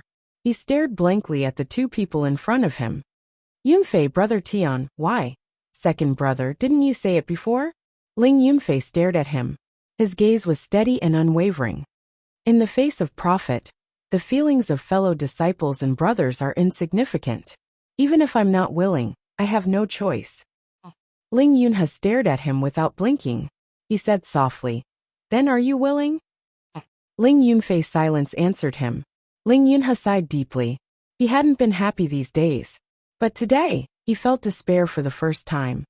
"Brother Tian, what about you? The conflict of our Juyan sect has nothing to do with you, right?" "Yes, it has nothing to do with me." Tian Jiqian still didn't raise his head. He lowered his gaze and looked at the jade plate in his hand. His voice was indifferent. "But Yunfei gave me reasonable conditions." "Conditions?" Ling Yunhe muttered. He looked at Tian Jiqian, and then at Ling Yunfei. He revealed an expression that looked like he was crying and laughing. "What conditions?" After a long silence, Tian Jiqian took a deep breath. He raised his head and looked at Ling Yunhe calmly. "You don't need to know what the conditions are. You only need to know that Yunfei is more generous than you are." Ling Yunhe gritted his teeth and continued to ask, "I'm not generous to you? We've known each other for 100 years. When have I ever mistreated you?" Tian Jiqian sighed. He looked at him with a mixture of pity and sympathy. "Ling Yunhe, you've always thought that you were very successful, right? You have talent, background, the respect and training of your elders, and the love and admiration of your peers. Unfortunately, you never knew how much of a failure you are." "I really don't know," Ling Yunhe murmured. "I really don't know how I've wronged you for you to treat me like this." "Heh." Tian Jiqian revealed a mocking smile. "That's right. You've always treated me as your closest friend. But you're always used to ignoring those close to you. Just this time, how many treasures did you use to invite these people? What about me? It's just one sentence. You always let the people closest to you do this and that for you. But you never thought of giving us anything in return. You are generous and trustworthy to others, but what about us? I have never known how to give but to take." Ling Yunhe stared blankly at the person in front of him. The person who was once his closest and most reliable friend. The person who was willing to leave his back to him without any hesitation. The person whom he relied on when he was in danger of life and death. Suddenly, he felt that he didn't know this person at all. Yunfei, what about you? Do you think so too? He looked at Ling Yunfei and asked. Faced with this question, Ling Yunfei finally didn't dare to look straight at him. He lowered his gaze and said, We are all from the side branches of the Ling family. From the moment our spiritual roots were tested, we grew up together. Second brother, your spiritual roots are better than mine, your perception is higher than mine, and your cultivation speed is always faster than mine. As for me, my aptitude can only be considered not bad, and my perception is much worse than yours. It's been so many years. If it weren't for you, perhaps I would still be in the foundation building stage, and I wouldn't have been able to advance to the core formation stage before the age of 200. If that's the case, why do you treat me like this? Ling Yunha stared at him. Is what I've given you not enough? It's not little. Ling Yunfei raised his head and smiled, but there was no smile in his eyes. But second brother, I don't want to always follow behind you, waiting for you to give. Ling Yunha stared at Ling Yunfei. He didn't even blink and didn't say anything. Ling Yunfei sighed softly and continued to say, Second brother, you've indeed treated me very well, but you have never put me on the same level as you. For almost 200 years, you've always treated me as the little six who followed behind you with snot dripping from his nose, calling me second brother. You didn't tell me anything. You didn't tell me when the price of the house fell, making me be kept in the dark like an outsider. You didn't tell me when you planned to come to Carefree Valley. If it wasn't for my strong request, you wouldn't have brought me here. You had the soul restraining bead and the medallion of repayment, but I didn't know anything. Am I really your most trusted brother? You have so many secrets, but you've never told me. You've made so many decisions, but you've never asked for my opinion. At this point, Ling Yunfei laughed bitterly and looked away. His eyes were filled with determination and resolution. It's been almost 200 years. I don't want to be the little six who followed behind you with snot dripping from his nose, calling me second brother. Ling Yunha closed his eyes. He only opened them when the corners of his eyes were no longer wet. He said calmly, I've told you before that in the Juyan sect, in the Ling family, it's a kind of happiness to be able to simply cultivate. Since you've hidden your strength and bided your time for so many years, don't you understand this principle? That's your way of thinking, Ling Yunfei said coldly. Second brother, have you realized that you've made another mistake? You've always imposed your own way of thinking on others, but you've never thought that other people's way of thinking is different from yours. You're an influential person, you're favored by the heavens. That's why you can confidently say that you don't want anything, that you only want the happiness of simply cultivating. But have you ever thought that the reason you can be so sad and beautiful is because you have everything? His voice grew louder, and the muscles on his face twitched. He tried to balance his breathing before he continued to speak calmly. You didn't ask me if I wanted it, but you decided for me what to give me. This is what you think is good for me. Ling Yunfei smiled coldly. What? You have nothing to say, second brother. After a while, Ling Yunha said softly, I really have nothing to say. Yunfei, you're indeed no longer the little six who followed behind me with snot dripping from his nose, and called me second brother. It turns out that I've never known you before. I have nothing to say. All right then you. However, Ling Yunha raised his voice and looked coldly at Ling Yunfei. I want to know, what benefits does killing me bring you? For you to painstakingly plan and spend so much effort to rope in Tianjiqian, there must be great benefits, right? Ling Yunfei smiled softly and said coldly, You don't need to know this. Clang.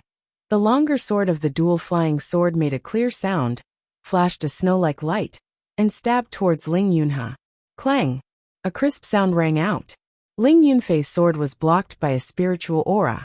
Ling Yunfei's expression changed greatly when he saw the person who attacked. You. Emotianga waved her hand and withdrew her heaven and earth fan. She smiled slightly. Fellow Taoist Yunfei, you're too impatient. How could you forget there are outsiders here? Ling Yunfei stared at Emotianga and Tianqian with a stern expression on his face. Fortunately, Tian Jiqian pulled him back at that moment, so his expression softened and he said calmly, "Fellow Taoist Qin, this is my Ling clan's matter. I hope you won't interfere." Mo Tiange said faintly, "I don't feel like getting involved in other people's business, but I have no choice but to get involved in this matter." Upon seeing Ling Yunfei's furious expression, she laughed. "Fellow Taoist Yunfei, have you forgotten? I came here because I made a deal with fellow Taoist Ling, and I haven't received the balance of the payment yet. How could I let fellow Taoist Yunfei kill my debtor?" By the time she finished speaking, Ling Yunfei's expression had become stunned. He was stunned for a moment, then said, "Fellow Taoist Qin, you've already taken the repaying kindness medallion. What else do you want?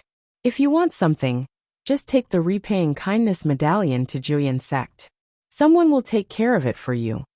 Mo Tiange's expression didn't change. She still said with a smile, "Fellow Taoist Yunfei, what fellow Taoist Ling promised me is a big secret. I don't want to tell another person about it." Ling Yunfei was speechless for a long time. Yunfei, she just wants to help Ling Yunha.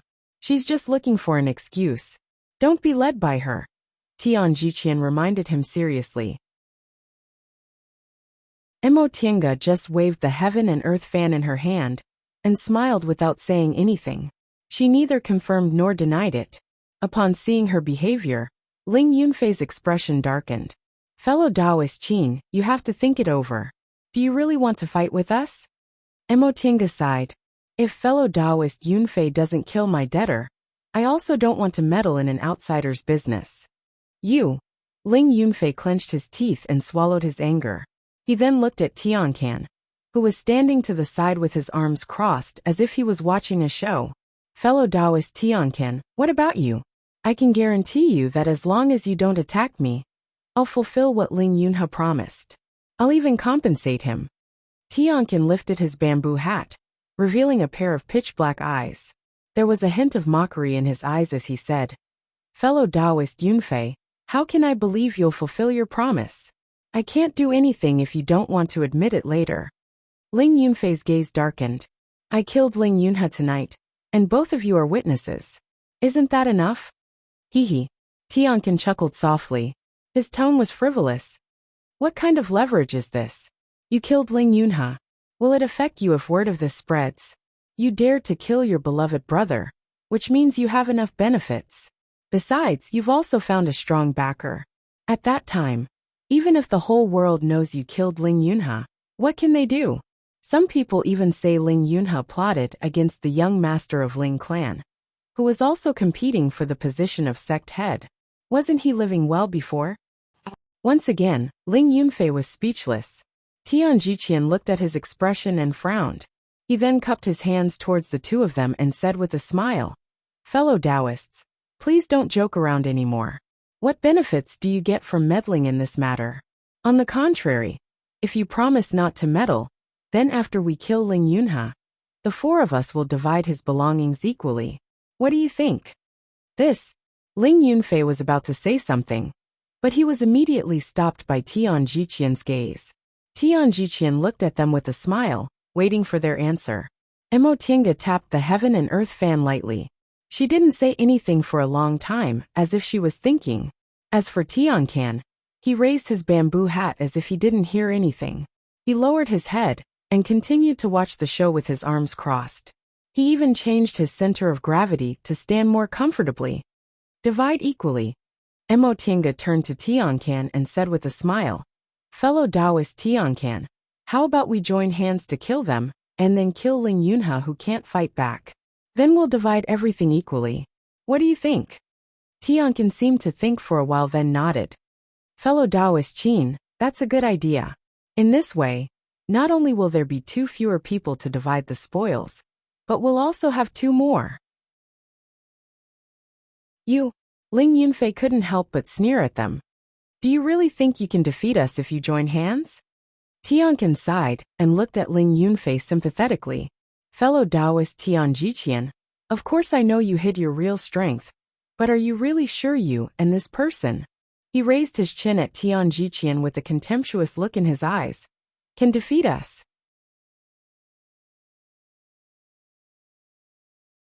Chapter 388. Ling Yunfei stared coldly at Emotinga and Tiancan. With a shake of his sleeves, the two flying swords revolving around him emitted a clear cry at the same time. Dazzling sword lights flashed and swift and fierce sword aura soared into the sky. This was definitely not the momentum of a cultivator who had just formed his gold core. Even middle-stage core formation cultivators couldn't achieve this. Watching this scene, Ling Yunha sighed faintly. Sure enough, you hid your strength. Second brother, it's been 30 years since I formed my gold core. Ling Yunfei looked at Ling Yunha coldly. I'm not as talented as you, but 30 years is enough for me to refine a superior magic weapon. No wonder you haven't asked me a single question ever since you started refining your natal magic treasure. Ling Yunha smiled bitterly. 30 years. He had been preparing for this day since 30 years ago. TSK. Seeing Ling Yunfei's sword, Tiancan showed a mocking look. This sword is not bad. Unfortunately, you're not good enough. What did you say? Ling Yunfei flew into a rage and glared at Tiancan fiercely. He stretched out his hand and grabbed the long flying sword. With a light wave, the short sword pointed at Tiancan. Fellow Taoist Tian. Mo Tiange looked at Tian Jiqian and asked with a smile. You've been discussing formations with me all this way, because you want to find a way to deal with my natal magic weapon, right? Hehe, I really don't want to be enemies with fellow Taoist Qin. Tian Jiqian sighed as if it was a pity. He looked at Mo Tiange appreciatively and said, Fellow Taoist Qin's talent in formations is really amazing. If you join our Five Elements Valley, you'll definitely shine. Would fellow Taoist Qin be interested? Mo Tiange tapped the heaven and earth fan in her hand, while shaking her head and sighing like him. Fellow Taoist Tian, you're not sincere enough to invite me like this. Tian Jiqian raised his eyebrows. He could see that although Qin Wei came from the outer endless sea, her identity shouldn't be ordinary. Her clan or sect might not be worse than the Five Elements Valley. Therefore, he just said it casually to show his goodwill. However, her reaction and answer obviously showed that she wasn't going to respond with the same goodwill. He looked at Mo Tiange for a long time and said, Fellow Taoist Qin, I really don't understand why you and fellow Taoist Tian can want to get involved in this matter. This won't do you any good, right? This was something he couldn't figure out. They had thought that as long as they picked the fretless fruit, the other three would leave. At that time, it would be easy for them to plot against Ling Yunha. They had not expected that the two of them would choose to leave the valley together. At most, they would have two more people in the know when they made their move. However, they did not expect that when they attacked Ling Yunha, the two of them would come to their rescue. What good would it do them? They had already confirmed that the two of them didn't know Ling Yunha, and that it was just a transaction. Ordinary cultivators would just stand by and watch when they encountered such a situation, right? As long as it didn't affect one's own interests, it wasn't wise to get involved in other people's grudges. Anyway, Ling Yunfei had already promised to fulfill his promise on behalf of Ling Yunha. Could it really be like what Qin Wei said, that they wanted to kill everyone, and then divide the spoils? Thinking of this, Tian Jiqian cautiously took a step back, and prepared to set up a formation at any time. Both Mo Tiange and Tiancan saw this. They smiled at each other, and each took a step forward. Fellow Taoists, Mo Tiange said, I think we don't need to talk about the reason anymore. We really don't have anything in common between us. So fellow Taoists, are you going to make your move? Tian Jiqian stared at the two of them with sharp eyes. You have to ask fellow Taoist Yunfei. Tiancan once again wrapped the wounds corroded by the black water. He looked up at Ling Yunfei and said leisurely, Fellow Taoist Yunfei, Qin Wei and I are both in the middle stage of the core formation realm. You're only in the early stage of the core formation realm, and fellow Taoist Tian is a formation master. Do you really think you can kill us? Humph. Ling Yunfei said coldly. Fellow Taoist Tian can. Aren't you looking down on us too much? It's true that brother Tian is a formation master. But he's a formation master who can set up an invisible formation. As for me, since I've reached the core formation realm, fights of magical powers don't only depend on cultivation levels. Your cultivation levels are indeed higher than mine, but the power of my pair of inseparable swords isn't necessarily weaker than your natal magic weapons. Fellow Taoist Yunfei, you're ambitious. Mo Tiange clapped her hands softly while holding the heaven and earth fan. She looked at Ling Yunfei with a faint smile and said, "But we still don't know whether I'm boasting or not." You. Ling Yunfei was annoyed again. How could he not be annoyed? Although the tone of these two people was very calm, they always seemed to be mocking him. They were lazy and seemed to not take him seriously at all. He had been despised by others for 200 years. Now that he tore off his disguise, he was still being looked at like that. How could he endure it? He couldn't help but raise his hand. Yunfei. Tian Jiqian only had time to call out before he saw the short sword of his pair of flying swords piercing towards Mo Tiange with a whistling sound. He didn't have much time to think. He turned the jade plate, about to cast the spirit-trapping formation. Mo Tiange raised her eyebrows, turned her wrist, and opened the heaven and earth fan. With a crane cry, a red-crowned crane flew out and blocked Ling Yunfei's flying sword. Then she turned her eyes. Just as she was about to continue, she heard Tian Can shout and jump out. "Fellow Taoist Qin, you can't do everything. I still want to share the booty." At this time, Tian Jiqian pointed with his spiritual aura. The jade plate froze, and the spirit-trapping formation was successfully cast. Mo Tiange smiled slightly. The moment before the spirit-trapping formation was cast, she untied the spiritual beast bag. "Xiaofan, go." Xiaofan, who was brought out to fight by her for the first time, blinked its eyes and spat out a bubble. "Master, do you want to eat them?" Mo Tiange pointed with the fan. "Eat these too if you can. But don't complain that they're not tasty after eating them." "I know." Xiaofan swung its tail cheerfully, opened its mouth wide, and pounced on Ling Yunfei and Tian Jiqian. Tian Jiqian's expression changed when he heard the conversation between the human and the beast, and when he saw the shining blue scales all over Xiaofan's body, as well as its momentum. A talking spiritual beast. A spiritual beast that could talk meant it had intelligence similar to that of a human. Once it had intelligence, the power of a spiritual beast would be greatly increased.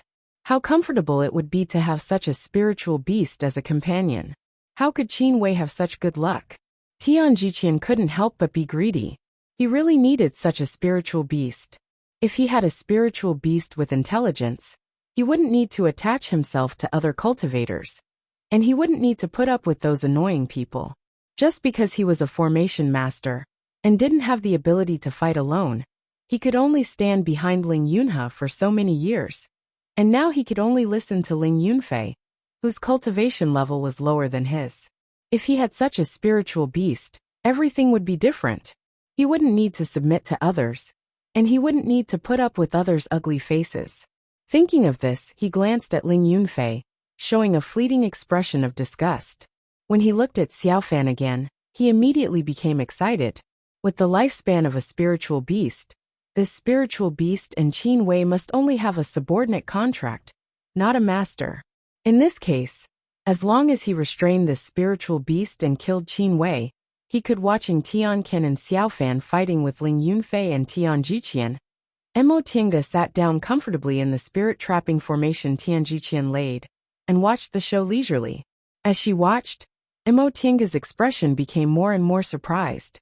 She didn't expect Tian Ken's strength to be so strong. He obviously cultivated a very advanced body refining technique. The aura around his body was very domineering, and he always chose to fight head-on with Ling Yunfei. His moves were ruthless, and he didn't care about his life. Although Ling Yunfei's magic weapon was strong, he was forced to retreat again and again. In the end, he was even more restrained. Tian Jiqian's attention was completely focused on Xiaofan. He didn't want to hurt Xiaofan, so he could only use some trapping formations. However, Xiaofan's strength was also extraordinary. It lived in the East Sea, and had always been aggressive in fights between demonic beasts. For a moment, Tian Jiqian was flustered. Without Tian Jiqian's support, Ling Yunfei was in a difficult situation under Tian Can's attacks, and was soon at a disadvantage. The more they fought, the more shocked Ling Yunfei became. He originally thought that although he was only in the early stage of the core formation realm, his real strength wasn't weaker than that of a cultivator in the middle stage of the core formation realm. It wasn't until now that he realized how powerful Tianqin was. No wonder Ling Yunhe invited him. "Brother Tian," Ling Yunfei shouted. At this moment, he could only count on Tian Jiqian for help. Tian Jiqian glanced at him, and his expression changed greatly. He said angrily, "Didn't you say you could defeat one person? Why can't you defeat him at the last moment?" Ling Yunfei was a little angry when he heard this. However, he knew this wasn't the time to fall out with Tian Jiqian. So he swallowed his anger and said, "Brother Tian, this person's strength is beyond our expectations." Even though Tian Jiqian was annoyed, he knew that if Ling Yunfei were to lose, he wouldn't be able to reap any benefits, let alone obtain the talking spiritual beast. Therefore, he quickly suppressed his anger and looked at Ling Yunfei, ready to support him. After careful observation, Tian Jiqian was shocked. Ling Yunfei's dual flying swords were completely suppressed. No matter how he attacked, as long as he didn't hit his vital parts, he couldn't hurt him at all. Therefore, Tianqin chose to ignore him. However, Ling Yunfei couldn't block his attacks, and could only dodge. This Tianqin was actually so powerful. Tian Jiqian couldn't help but look at Mo Tiange, who was watching the show leisurely. A martial cultivator, who could completely suppress Ling Yunfei, and Qin Wei, who had several fifth-rank spiritual beasts. He suddenly felt a little regretful. Why did he choose to attack now? Ling Yunfei was anxious, but Tian Jiqian wasn't. Even if the five of them traveled together until they reached the Ling clan's residence, he would only lose some valuables at most. But now, if he couldn't kill these two people, his life would be in danger. Thinking up to this point, Tian Jiqian glared at Ling Yunfei fiercely. At the end of the day, this brat was too impatient, and his strength wasn't up to par. He couldn't even subdue a Tian Can, yet he wanted to replace Ling Yunhe? He's reckless and sloppy. He's far worse than Ling Yunhe.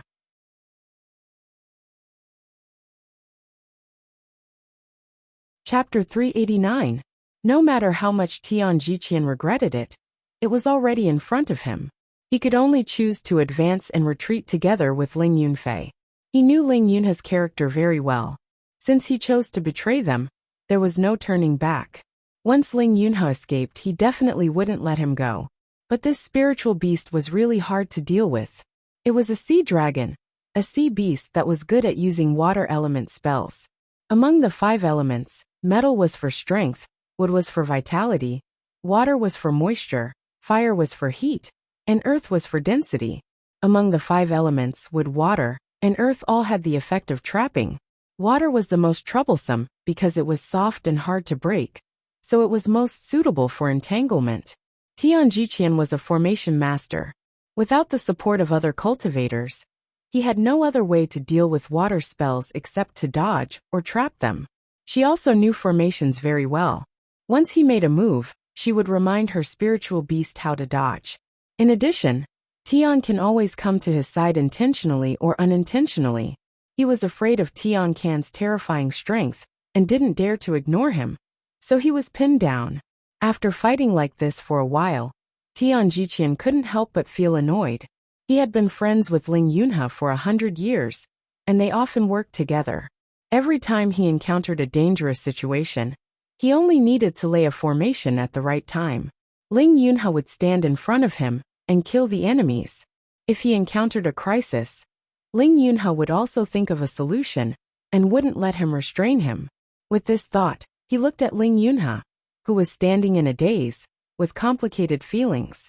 He had always thought that Ling Yunhe wasn't generous enough to him, and that he always relied on his own strength to ignore his existence, ordering him around to do this and that. Only now did he realize that the reason why he had been able to live so easily for over 100 years was because Ling Yunhe had stood in front of him. Unfortunately, he had no time for regret now. Thinking of the conditions Ling Yunfei offered him, Tian Jiqian's eyes were once again filled with fighting spirit. So what if he didn't have Ling Yunhe in the future? With those medicinal pills, he could try to advance to the late stage. How precious was a formation master in the late stage of the core formation realm. Even if he never went out again and didn't go on adventures, there would still be people begging him to exchange natural treasures for the formation tools he made. At that time, it wouldn't be impossible for him to advance to the nascent soul realm. Yunfei, retreat! Tian Jiqian shouted. It was meaningless to blame Ling Yunfei now. Ling Yunfei's strength was indeed inferior to Ling Yunhe's, and his battle experience was not as rich as Ling Yunhe's. However, he was not weak. The reason why he was being suppressed was because Tian Can's strength was stronger, and it just so happened to counter Ling Yunfei. He had this kind of situation when he was with Ling Yunhe. The flying sword is distracting the enemy. Don't fight him head-on. Calm down. After Tian Jiqian finished speaking, he waved his hand, and a layer of mist rose up, pouncing towards Tian Can. This time, the support came at the right time. Tian Can's attack was blocked, and Ling Yunfei was able to escape. Ling Yunfei said. Jiqian hearing this, Ling Yunfei took out a small black object from his Qingquan bag, and threw it to Lil Fan. Xiaofan, retreat! Mo Tiange also shouted. It had Tianjiu. Tian. Fan. Jiqian Xiao of the Long. Xiao quickly he xiaha. He. Ling He Yifan was surprised. It had never seen such a magic weapon in the sea, and didn't know how to deal with it. Mo Tiange patted her forehead, and watched helplessly as Yifan ran around in the mound. She could tell it wasn't an ordinary mound. This earth elemental magic weapon was very powerful. Yifan didn't have any experience, and couldn't get away in a short time. Ling Yunfei was overjoyed when he saw the Jiqian trap Yifan. Tian Jiqian's voice came to his ears. Here. Distract him with your flying swords. After a while, Tian Jiqian broke free and pounced on them again. But this time, he didn't have such an advantage. With Tian Jiqian's command, Ling Yunfei was no longer as anxious as before. Yifan was trapped again, and the two of them were fighting against one. Tian Can was constantly worried about Tian Jiqian's invisible array, and was also disturbed by Ling Yunfei's dual flying swords. The situation was in a deadlock. Fellow Taoist Qin, Tian Jiqian shouted. When are you going to stop? I'm going to watch fellow Taoist Tian Can show off his power. Mo Tiange said with a smile. Although Yifan was trapped, Ling Yunfei and Tian Jiqian were busy with Tian Jiqian, so they didn't have time to deal with Yifan. She didn't need to worry about Yifan's safety at all. You. Tian Jiqian was so angry that he glared at her. If you keep sitting here, I'll take everything for myself. He was strong, but the two cultivators in front of him weren't mediocre. One was in the middle stage of the core formation realm, and the other was in the early stage of the core formation realm. Both of them weren't weak. He wouldn't lose, but it would be difficult for him to win. Then you can take everything for yourself. Mo Tiange continued to say lazily. I don't like their things anyway. Tian Jiqian rolled his eyes. Seeing that Mo Tiange was going to stand by and do nothing, he clenched his teeth angrily. He didn't believe he couldn't deal with these two without this woman's help. Fellow Taoist Tian Can left. Oh, I said left. How could you ignore the right? The top. Look at you. I said the top, but you paid attention to the bottom. You're disobedient. Now you're being beaten, aren't you? Shut up. Tian Jiqian threw a punch. The powerful aura blocked Ling Yunfei's short flying sword. He immediately jumped back to avoid the long flying sword. He didn't even have the strength to glare at Mo Tiange. He regretted it. Why did he have to meddle while that woman was meddling in other people's business? After all, he didn't lose anything. While Tian Jiqian was angry, Tian Jiqian and Ling Yunfei were both happy and surprised. They were happy because Mo Tiange didn't plan to help them now, so they wouldn't be flustered. They were surprised because she looked so relaxed, as if she had a card up her sleeve. Did she have a backup plan? After all, if Tian Jiqian was beaten by them, she wouldn't get any benefits. Although the spirit trapping formation could temporarily trap cultivators, she was a middle-stage core formation cultivator who was proficient in formations. She definitely wouldn't be trapped for so long. Tian Jiqian thought about it, but couldn't come up with a solution. Tian Jiqian was so angry that he attacked even more fiercely. For a moment, the two of them were flustered. Yunfei, calm down. Tian Jiqian shouted. Don't let them mess up our formation. Otherwise, we'll lose for sure. Ling Yunfei took a deep breath and focused his eyes.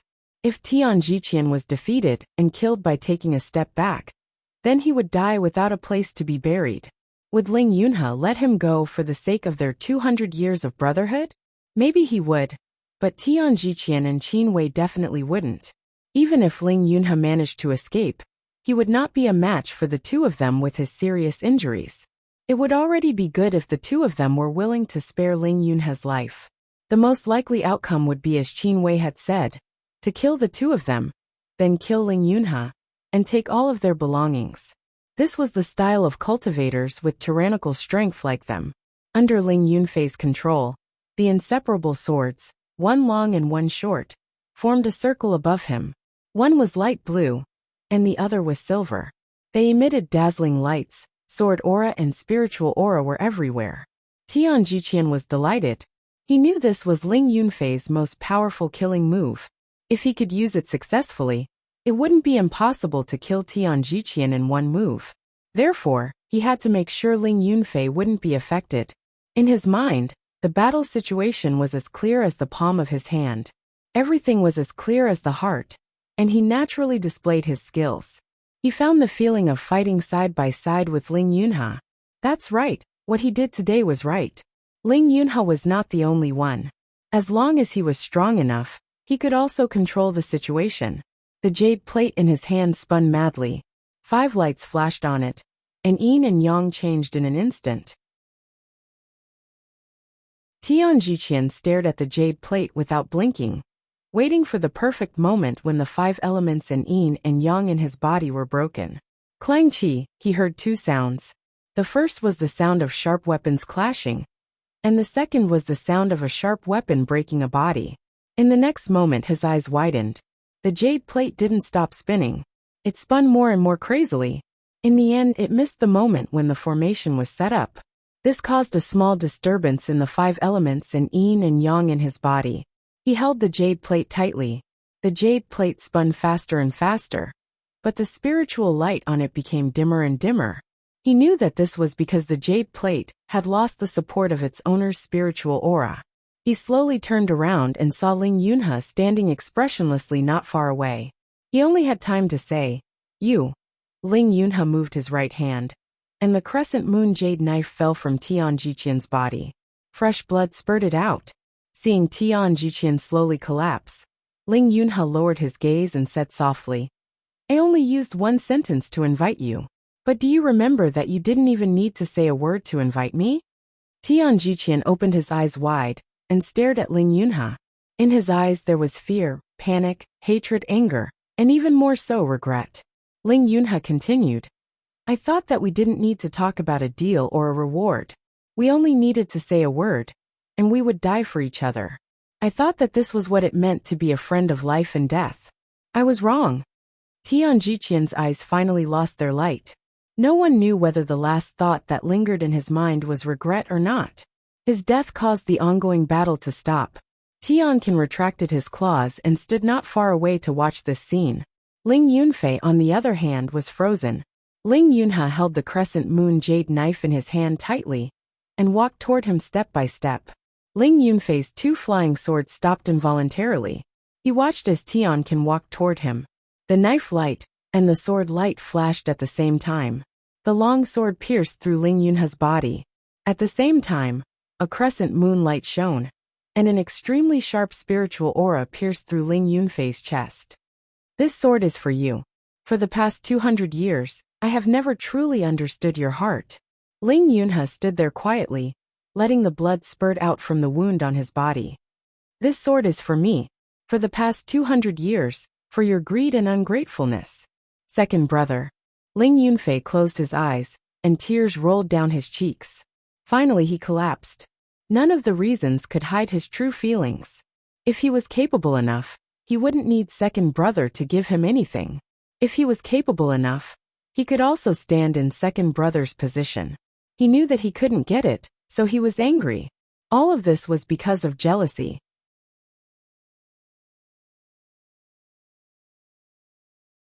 Chapter 390.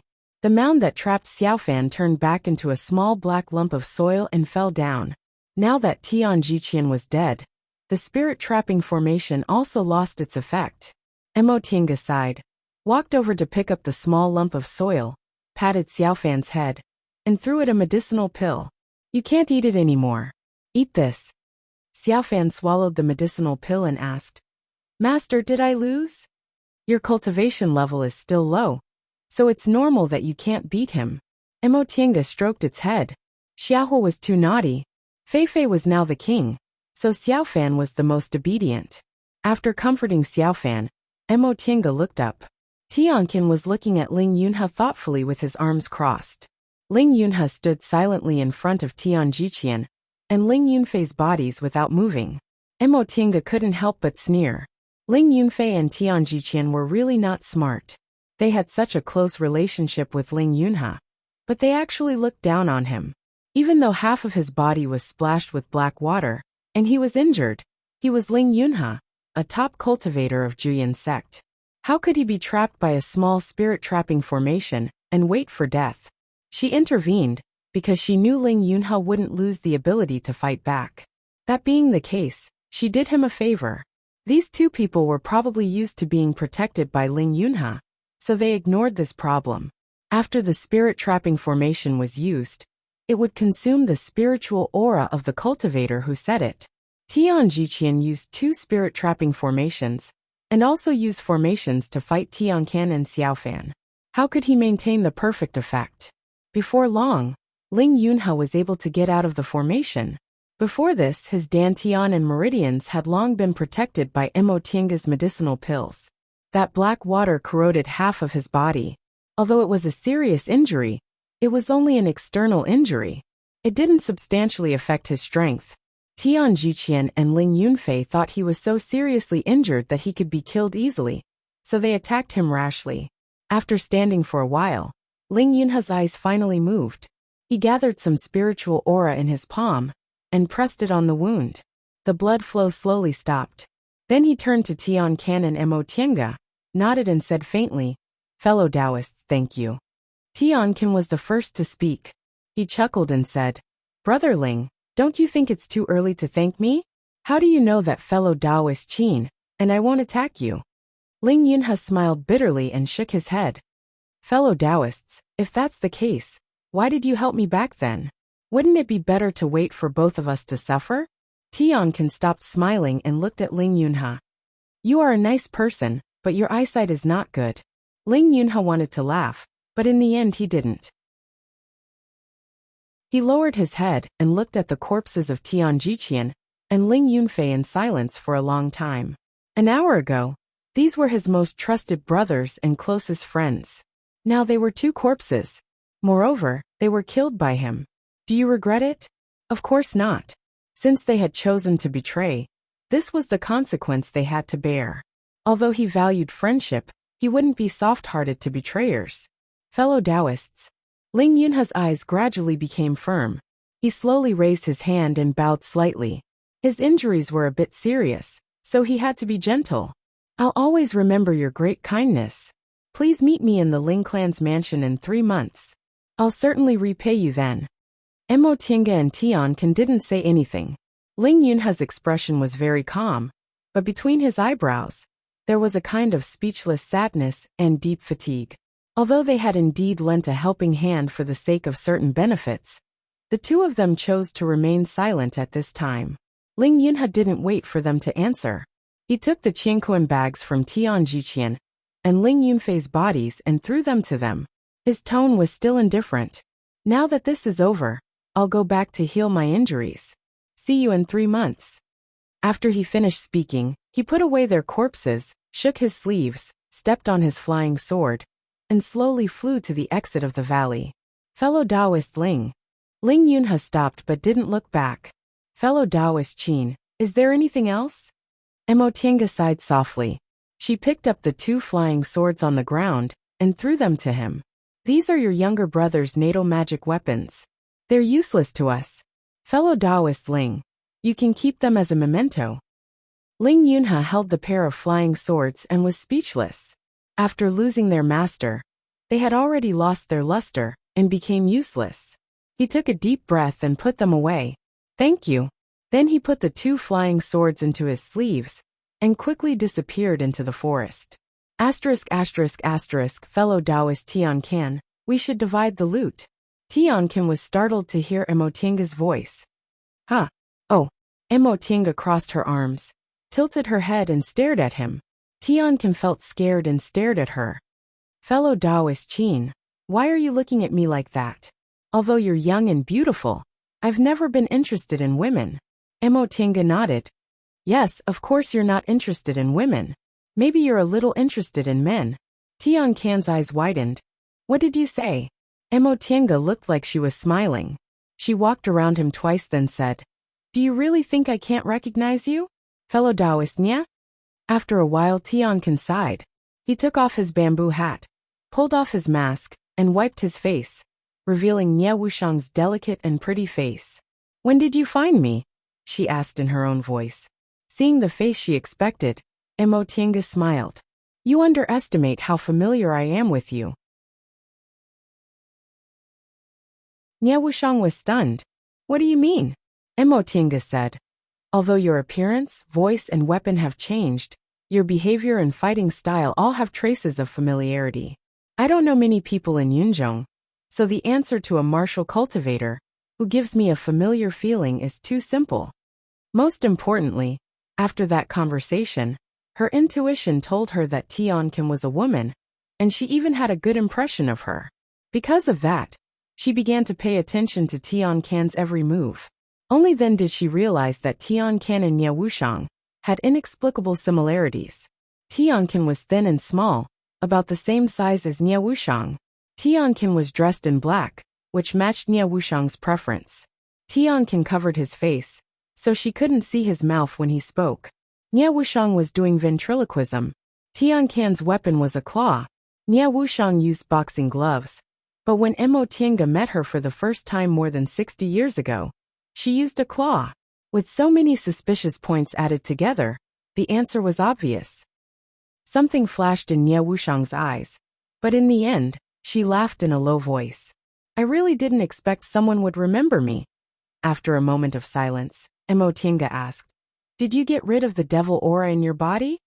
Nye Wuxiang looked up at her and smiled. I thought the first question you'd ask me would be how I advanced to the middle stage so quickly.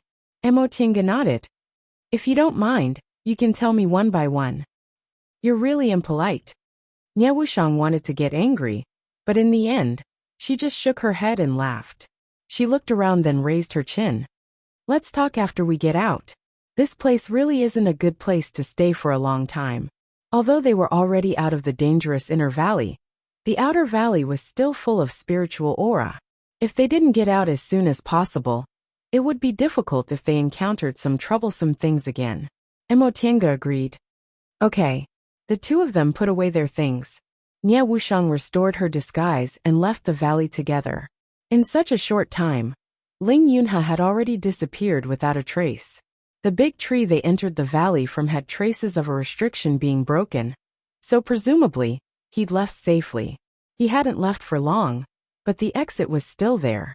Emotinga and Nye Wuxiang didn't need to break another restriction, so they could directly leave through the exit of the restriction he broke. The two of them talked about where they were going. Both said they didn't have a specific goal, so they simply went to Descending Stars City together. On the way, the two of them talked about what happened after they parted. Emotinga was very surprised that Nye Wuxiang advanced to the middle stage in just 1 year. When they parted, Nye Wuxiang still hadn't escaped from North Pole Island. Even if she didn't encounter any accidents on the way, and directly found a suitable place for closed-door meditation, it would have only been a whole year since then. Logically speaking, this amount of time wasn't enough for a cultivator to advance. It only took Emotinga 15 years to advance from the early stage to the middle stage, but her fated chances were different. She had long cultivated to the peak of the early stage of the core formation realm. She needed about 2 years to prepare to advance and stabilize her realm. Nye Wuxiang answered this question. She didn't understand martial cultivation. It was harder for martial cultivators to advance than it was for ordinary cultivators, but the process of advancement was a bit simpler. During their daily cultivation, They condensed spiritual aura through body tempering and other methods. Therefore, they only needed to condense the spiritual aura they usually condensed into their gold cores in order to advance. Before this, the condensation of her spiritual aura had long reached the requirements for advancement, but she never had the time to enter closed-door meditation. After stealing a treasure from Tianyin sect, she blended into the group of cultivators going out to sea. Later, she randomly found a small island in the inland sea to avoid Tianyin sect's pursuit, and conveniently entered closed-door meditation to advance. With that treasure temporarily suppressing the primordial devil aura in her body, her advancement was very smooth. In less than half a year, she broke out of her closed-door meditation, crossed the sea, and arrived in Eastern Tang. After arriving in Eastern Tang, she changed her name to Tianqian and wandered around aimlessly. By chance she met Ling Yunhe. Seeing her outstanding strength, Ling Yunhe invited her to Carefree Valley. At this point, Nie Wuxiang was still worried about the primordial devil aura in her body. Although Tianyin sect's treasure could temporarily suppress her devil aura, it couldn't be eradicated. Therefore, she took this opportunity to make a request to Ling Yunhe. Ling Yunhe agreed, so she joined the group for the trip to Carefree Valley. To her surprise, she actually saw Emotienga again in this group. She knew Emotienga wasn't weak. When they first met, Emotienga's cultivation level was clearly weaker than hers. When they met in the core formation realm, they were already on par. When they met again on North Pole Island, Emotienga even surpassed her in one fell swoop and advanced to the middle stage of the core formation realm. Now that she herself had advanced to the middle stage of the core formation realm, out of curiosity, she wanted to test Emotienga's strength. Thus, the sudden attack outside Ling Clan's mansion happened. At this point, Emotienga's interest was piqued. In that case, what's fellow Taoist Nie's evaluation of my strength? Nie Wuxiang was silent for a long time before she answered. If I couldn't suppress you in the beginning, I'd most likely lose. Emotienga had just witnessed Nie Wuxiang's real strength, so what she said was somewhat modest, but it was basically true. Nie Wuxiang's body was tyrannical. If they fought speed with speed, Emotienga would have to be careful. However, if they fought for a long time, that would be her strength. Thinking up to this point, Emotienga smiled and said, in that case, fellow Taoist Nie better not be my enemy. Nie Wuxiang glared at her. Why should I be your enemy? You're just looking for trouble.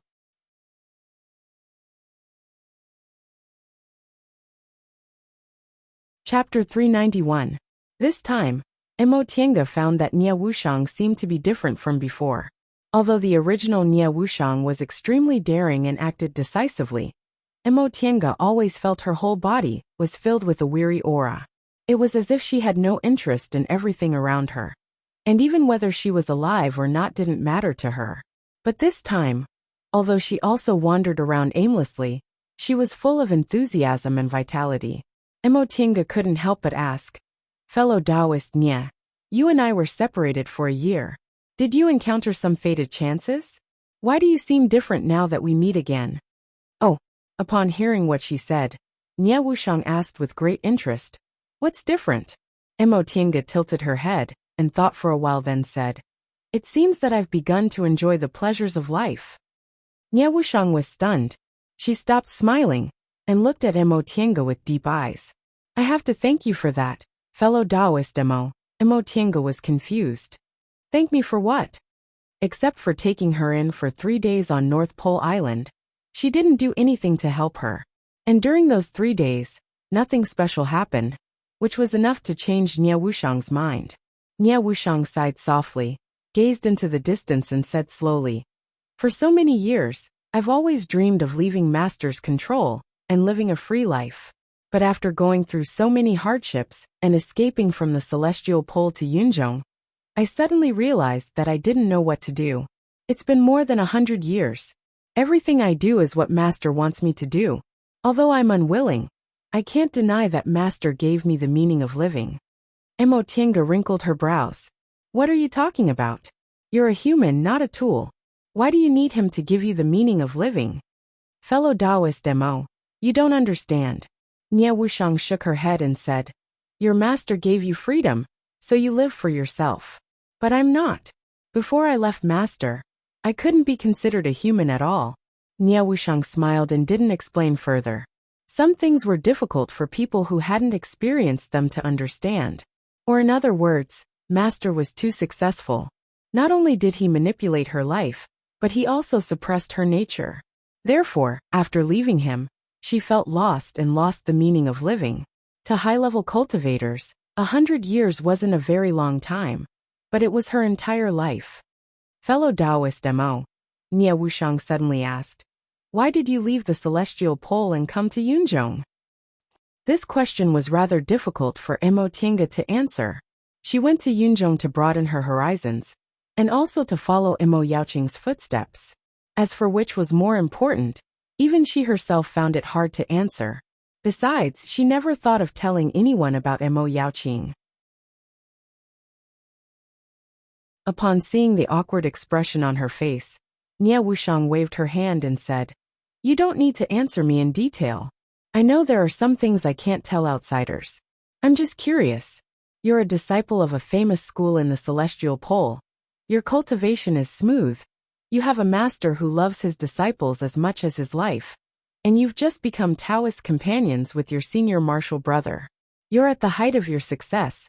So why did you leave the Celestial Pole and come to Yunzhong? Nie Wuxiang had already thought about this question when the two of them reunited on North Pole Island. However, at that time, they were still considered enemies, so it wasn't convenient for her to ask. Now that she had asked, it could be considered as solving the confusion that had plagued her for the past year. Upon hearing this question, Mo Tiange just looked at her with a smile. In fellow Taoist Nie's eyes, what kind of person am I? As a disciple of a famous school, my cultivation is smooth.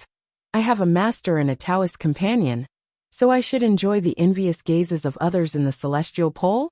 Should I wait for others to do everything for me? Nie Wuxiang was somewhat unable to answer. Her intuition told her that Mo Tiange wasn't that kind of person. However, in the Celestial Pole, weren't all female cultivators with superior backgrounds like that? They didn't need to worry about their own cultivation path. Their elders and husbands would pave the way for them. Without needing Nie Wuxiang to answer, Mo Tiange already knew what she was thinking. She said, if I only enjoyed the shadow of my master and senior martial brother, even if I formed my nascent soul, I wouldn't be able to achieve the great Tao in the end. Nie Wuxiang suddenly turned to look at her, her gaze unblinking. Achieve the great Tao? Of course. Nie Wuxiang's surprised look puzzled Mo Tiange. Could it be that fellow Taoist Nie never thought about achieving the great Tao one day, and ascending to become an immortal? Nie Wuxiang took a deep breath then solemnly saluted her. It wasn't until now that I realized I underestimated fellow Taoist Mo achieving the great Tao, ascending to become an immortal. How many cultivators nowadays still thought about these things? Yes, all cultivators who set foot on the path to immortality wanted longevity. However, after the Middle Ages, the world changed into mulberry fields. For more than 100,000 years, no one had ever ascended to become an immortal. Even deification realm cultivators were few and far between. Most cultivators gave up on their desire to become immortals and turned to pursue power and longevity. Because of this, there was no longer a saying that immortals and devils couldn't coexist. Whether it was immortal cultivators or devil cultivators, the goals they pursued were no longer fundamentally different. It was hard to say whether all of this was the degeneration of cultivators or the helplessness of the path to immortality. Nevertheless, those who could still persist on the path to immortality were definitely people with firm willpower and were worthy of admiration. Seeing Nie Wuxiang's solemn expression, Mo Tiange couldn't help but laugh. I'm just a core formation cultivator now. The so-called great Tao is still out of my reach, and my Tao heart is only a word. Why do you have to be like this, fellow Taoist Nie? There was no smile on Nie Wuxiang's face. She said, if fellow Taoist Mo only made me feel that there's still some joy in living when we met on North Pole Island, then fellow Taoist Mo's words today made me see a whole new world. From now on, I, Nie Wuxiang, don't be trapped in the past anymore. Mo Tiange raised her eyebrows in surprise. Fellow Taoist Nieyu. Nie Wuxiang looked at the distant mountain peaks and raging clouds. She felt that the world was so vast. So why did she have to abandon that free future for the past darkness? Achieving the great Tao and cultivating to become an immortal. In the past 100 years, she never thought about it and didn't dare to think about it. But it was different now. She was no longer bound and could exist freely between heaven and earth. That being the case, why couldn't she pursue the true meaning of Tao, abandon the primordial devil aura, and become a real cultivator? After crossing Mount Jialing and entering northern Qilin country in the north, the vast green mountains were covered with a layer of faint black aura, devil aura. To the north of Mount Jialing was Starfall City, a devil's domain in northern Qilin country. Northern Qilin country was the territory of Yunzhong's devil cultivators. They had 3 great devil monarchs, each occupying 3 big devil's domains. In addition, there were 7 small devil's domains, which were slightly smaller than the 3 big devil's domains, but also had a large number of devil cultivators. Starfall City was one of the 7 small devil's domains. Nie Wuxiang said, "The Lord of Starfall City is a devil cultivator in the early stage of the nascent soul realm. In northern Qilin country's devil's domain, his strength is neither strong nor weak. He can be considered a character." Mo Tiange nodded to show she understood. She realized that the cultivators in Yunzhong, whether they were cultivators or devil cultivators, weren't so strict about the way they addressed each other. For example, in the Celestial Pole, Xianqing School and Zhengfa sect both followed the tradition of core formation cultivators being master Taoists and nascent soul cultivators being lord Taoists. The way they addressed each other was also a symbol of their status and cultivation level. But it wasn't like this in Yunzhong. In Tao schools, many nascent soul cultivators called themselves master Taoists. But it was purely a personal preference.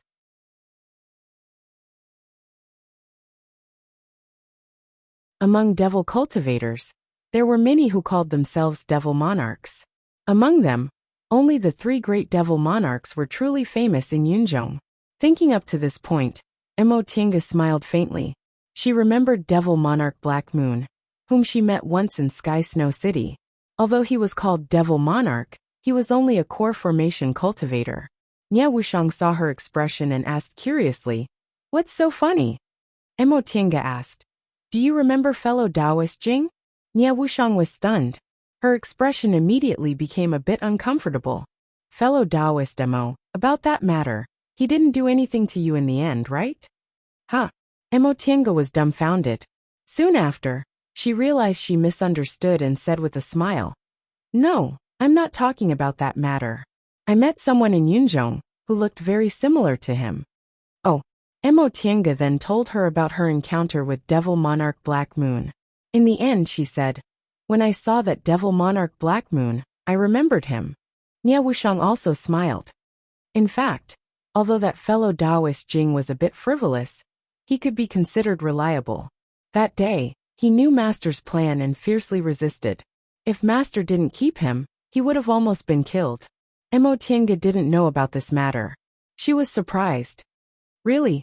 And at that time, you were already unconscious," Nie Wuxiang said. He said Qin Shoujing was one of the few people he could call a friend. Although he was dissolute, he didn't want to betray his friends. Moreover, the relationship between a man and a woman should be congenial and joyful. How could he be coerced into a dirty and improper act? After a pause, Nie Wuxiang sighed. "I originally didn't have a good impression of him. But after this matter, I think he's much more lovable than those sanctimonious people." Seeing that Mo Tiange was lost in thought and silent, Nie Wuxiang raised her eyebrows and asked, "Fellow Taoist Mo, what are you thinking about?" Mo Tiange sighed. "If that's really the case, Senior Martial Brother Shoujing and I owe him a lot."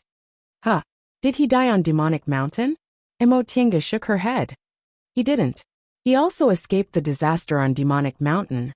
But afterward, he had a falling out with the disciple of Venerable Swordsman Fuling of Gujian sect.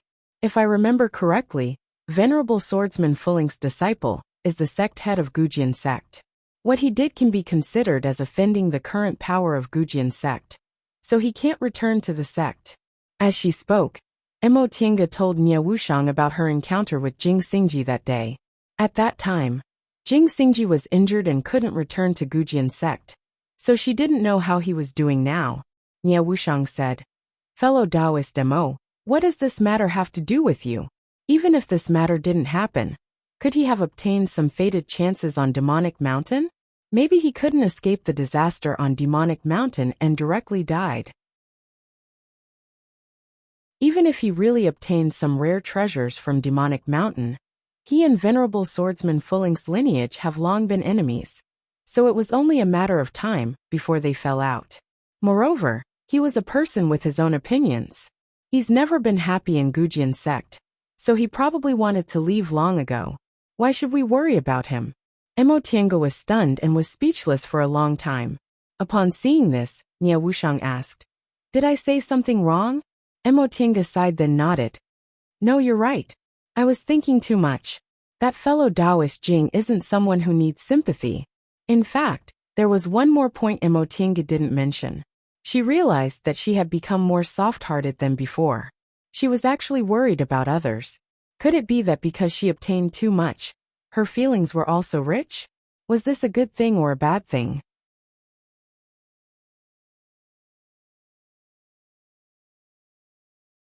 Chapter 392. Not long after they left Jiaoling Mountain, the two of them arrived at Descending Star City. This was the first time Mo Tiange came into contact with a place where devil cultivators lived. At first glance, Descending Star City didn't look any different from the cities where cultivators lived. It had the same row upon row of houses, the same never-ending stream of people, and the same streets filled with stalls. However, the entire Descending Star City was shrouded in devil aura. The closer they got to the city center, the denser the devil aura became. Mo Tiange and Nie Wuxiang used their spiritual aura to protect themselves and walked into Descending Star City. This was different from devil cultivators. Devil cultivators wouldn't feel uncomfortable in an environment full of spiritual aura. They could even use spiritual aura to cultivate. The denser the spiritual aura, the better it was for them. However, cultivators would feel uncomfortable in an environment full of devil aura. This could be traced back to the distant past era, the origin of immortals and devils. According to legend, in the distant past era, spiritual aura and devil aura existed at the same time. Spiritual aura rose while devil aura sank. However, the world was dominated by spiritual aura, and devil aura wasn't much.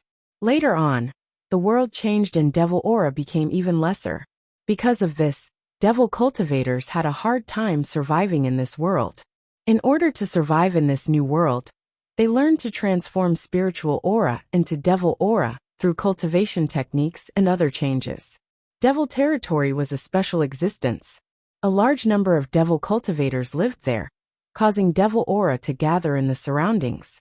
Devil territory was formed. Because devil aura wasn't much in this world, cultivators rarely encountered it. Devil aura was mainly destructive, so when they encountered devil aura, their strength would be affected. Of course, as long as the devil aura wasn't too dense, high-level cultivators could move freely as long as they had spiritual aura to protect themselves. However, devil aura was a headache for low-level cultivators.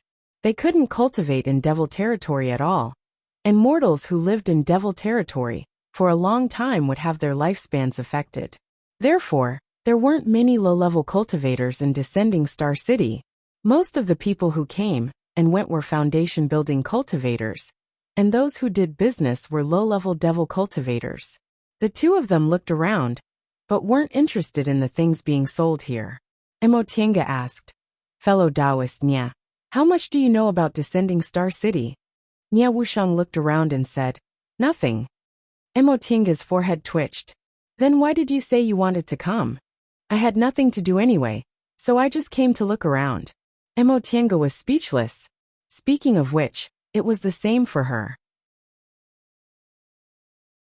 Ling Yunhe had said that they would meet again in 3 months, so she could only collect the remaining payment for the trip to Carefree Valley 3 months later. Since she had nothing to do during these 3 months, she wanted to find a place to pass the time. After coming out of Carefree Valley, she happened to be the closest to Descending Star City. She had never seen the demonic area before, so she wanted to come and see what was going on. Originally, he was hoping that Nie Wuxiang would know a bit more, but unexpectedly, she was also completely clueless. The two of them stared at each other for a while before Nie Wuxiang finally said tentatively, "Why don't we find a tea house first?" Emo Tiange was a bit hesitant. Are there also tea houses in the devil domain? Why don't we just ask? Nie Wuxiang then pulled a low-level devil cultivator over. Fellow Taoist, how do I get to Starfall City's tea house? This devil cultivator's cultivation level was only in the 5th or 6th layer of the aura refining realm. When he was pulled by Emo Tiange and realized that they were two cultivators with unfathomable cultivation levels, he was startled and stammered, "There, over there." Nie Wuxiang loosened her grip then shrugged at Emo Tiange. "See, there are still some." A year ago, Emo Tiange found it hard to imagine that Nie Wuxiang would be like this. It was even harder to imagine that the two of them would be together like this. If they were no longer enemies after their encounter on North Pole Island, then their trip to Carefree Valley, this time could be considered a little more like a friend. After walking along the street for a while, and listening to the rising and falling sounds of hawking, Emo Tiange absent-mindedly felt as if she had returned to the celestial pole. When she was at Xianqing School, Luo Fengxue would occasionally invite her to take a walk outside to relax and chat. However, ever since her cultivation level gradually increased and Luo Fengxue became increasingly busy because she was in charge of the steward's hall on Sweet Dew Peak, these kinds of opportunities became increasingly rare. During the 2 years they lived with Qin Shi, they were busy with countless things, so they didn't have this kind of mood. At this very moment, Emo Tiange couldn't help but smile as she experienced this leisurely contentment. After leaving Carefree Valley, she realized that she seemed to have become soft-hearted. She used to be scared, but after thinking about it carefully, she felt this wasn't a bad thing. When she was only a foundation building, or even a small aura refining cultivator, she didn't dare to be soft-hearted because she was still too weak. If she was soft-hearted, it would easily affect her judgment and cause her to make mistakes. The result would very likely be a tragic death. Therefore, she could only clench her teeth and walk forward vigilantly but calmly. But now it was different. Even if she was facing a nascent soul cultivator, she wasn't someone who could only wait helplessly for death. She was no longer the Emo Tiange, who could only survive by being cautious. In other words, she already possessed a certain amount of power, so she had the capital to be soft-hearted. Think about it. A small cultivator who carefully walked the world and struggled to cultivate, and a core formation cultivator who had a divine ability and was no longer at the mercy of others. Which one of them would be so easily soft-hearted? Perhaps most people would take it for granted that the small cultivator should be more soft-hearted. But in fact, it was usually the core formation cultivators who were more easily soft-hearted. This was because most of those soft-hearted small cultivators had already disappeared on the bumpy road to immortality. As for those core formation cultivators, they had long trained their judgment in their long cultivation lives. They only needed a split second to determine whether a matter was harmful or not. If it wasn't necessary, they could be a bit more soft-hearted because they had enough power and weren't afraid of the backlash. Therefore, from a certain point of view, this world was upside down. Only when one had power would they have the qualifications to be soft-hearted. Emo Tiange asked herself, could she determine whether a person or a matter would be harmful to her in a split second, and then make the most appropriate handling of it? The answer was yes. In her long cultivation life, self-protection had already become a kind of instinct. Since she could, what was wrong with her being a bit more soft-hearted? But from another perspective, this wasn't a bad thing. In the aura refining realm, cultivators had to gather spiritual aura to transform their bodies. In the foundation building realm, they learned how to use spiritual aura and truly stepped into the gate of cultivation. From the core formation realm onward, they had to come into contact with the origin of spiritual aura and explore the true meaning of immortality. In the nascent soul realm, they had to comprehend the heavenly Tao. The more they comprehended, the more powerful their divine abilities would be. Because of that, after they reached the core formation realm, They originally had to put more emotions into their understanding of life. In order to cultivate one's mental state to be stronger, one had to understand more about one's heart. Therefore, whether it was Taoist, Buddhist, or Confucian schools, they all had the saying, "The Grand Master forgets emotions." Those who had emotions were ruthless. "What are you thinking about?" Nie Wuxiang's ear-piercing voice rang in her ears. Mo Tiange regained her train of thought from her meditation. She frowned, then said, "Your voice is really unpleasant to the ears." Her original voice was only a bit hoarse and dull, but the disguised voice this time was really too unpleasant to the ears. It was as if her throat had already become a sieve, piercing and leaking air everywhere. Nie Wuxiang let out a low chuckle and said, "There's no other way. If I don't do this, how can I conceal my accent?" Mo Tiange rolled her eyes. "You're just looking for trouble.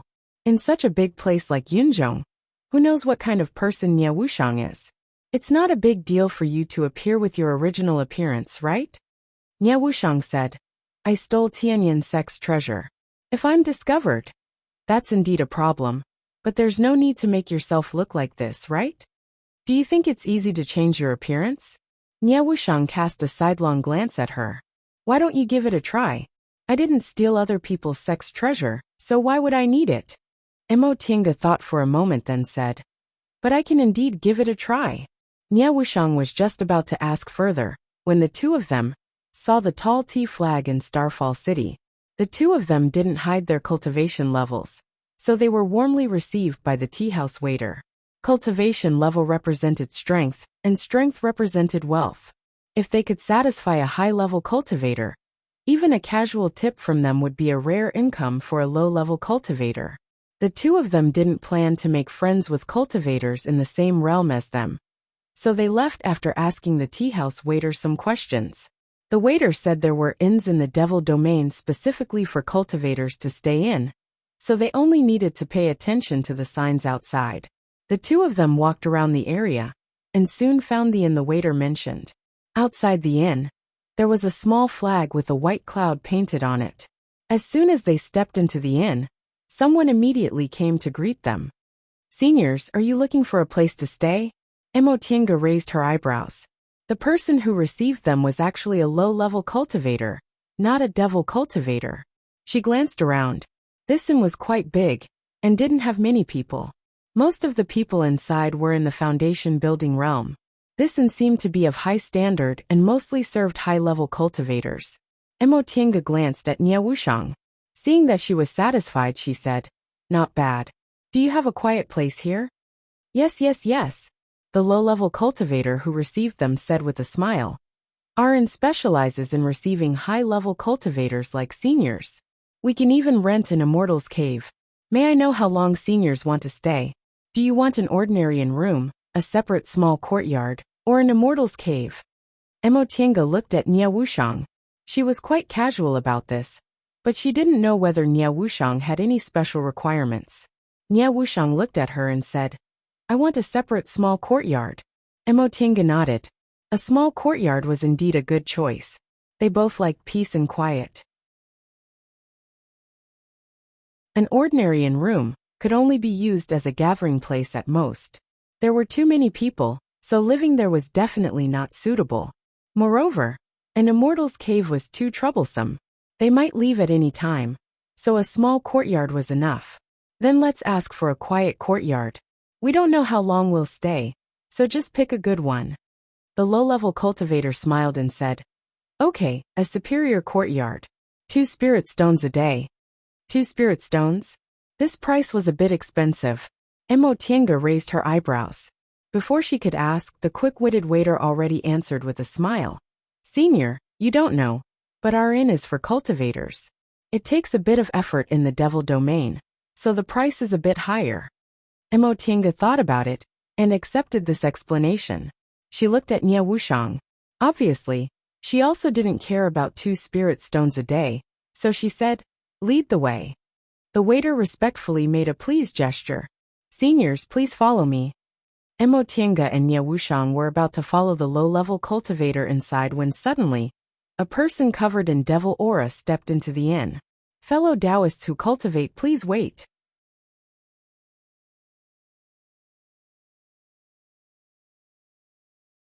Chapter 393. Emotinga and Nie Wuxiang stopped in astonishment when they heard the voice, and sensed the devil aura surging from the other party. They turned around to look at the door. The person who called them was a middle-stage core formation devil cultivator in his 30s. He had black hair, a short beard, and an aquiline nose, which made him look shrewd and gloomy. "Fellow Taoist, are you calling us?" Emotinga asked when she saw this person looking at her and Nie Wuxiang. The person looked at the two of them carefully, then said, "Yes. Fellow Taoists, my surname is Liang. I'm a ceremonial elder in Descending Star City." Emotinga and Nie Wuxiang cupped their fists at the same time. "So it's Elder Liang." Seeing that the two of them were calm, and neither servile nor overbearing, Elder Liang knew they were knowledgeable people, so he smiled and returned their greetings. "Fellow Taoists, you don't have to be so polite. May I know how I should address you?" Emotinga held back her laughter. To be honest, it was fine if this Elder Liang didn't smile, but he looked a bit gloomy. Once he smiled, people would immediately feel he was up to no good. "I'm Qinwei." Although she was laughing inwardly, she still maintained impeccable politeness on the surface. Nie Wuxiang just cupped her fists and said faintly, "Tiancan."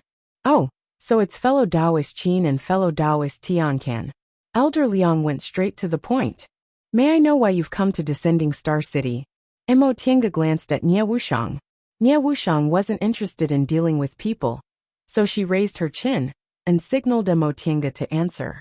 Emotinga said, "We're just passing by and just strolling around." "Oh, I see." Elder Liang's gaze shifted back and forth between the two of them, as if he was weighing whether she was telling the truth or not. In the next moment, he still had a smile on his face. "Fellow Taoists, your cultivation levels are outstanding. It's really rare for you to come to Descending Star City. I wonder if I can have the honor of inviting you to the City Lord's mansion as guests?" Emotinga and Nie Wuxiang glanced at each other in surprise. They were both people who often traveled outside, and were experienced and knowledgeable. But this was the first time they encountered this kind of situation. It was rare for cultivators to be friendly with each other, unless they wanted to befriend each other. They had only just arrived at Starfall Star. But Elder Liang had coincidentally come to invite them. Was it an accident, or did he have some ulterior motive?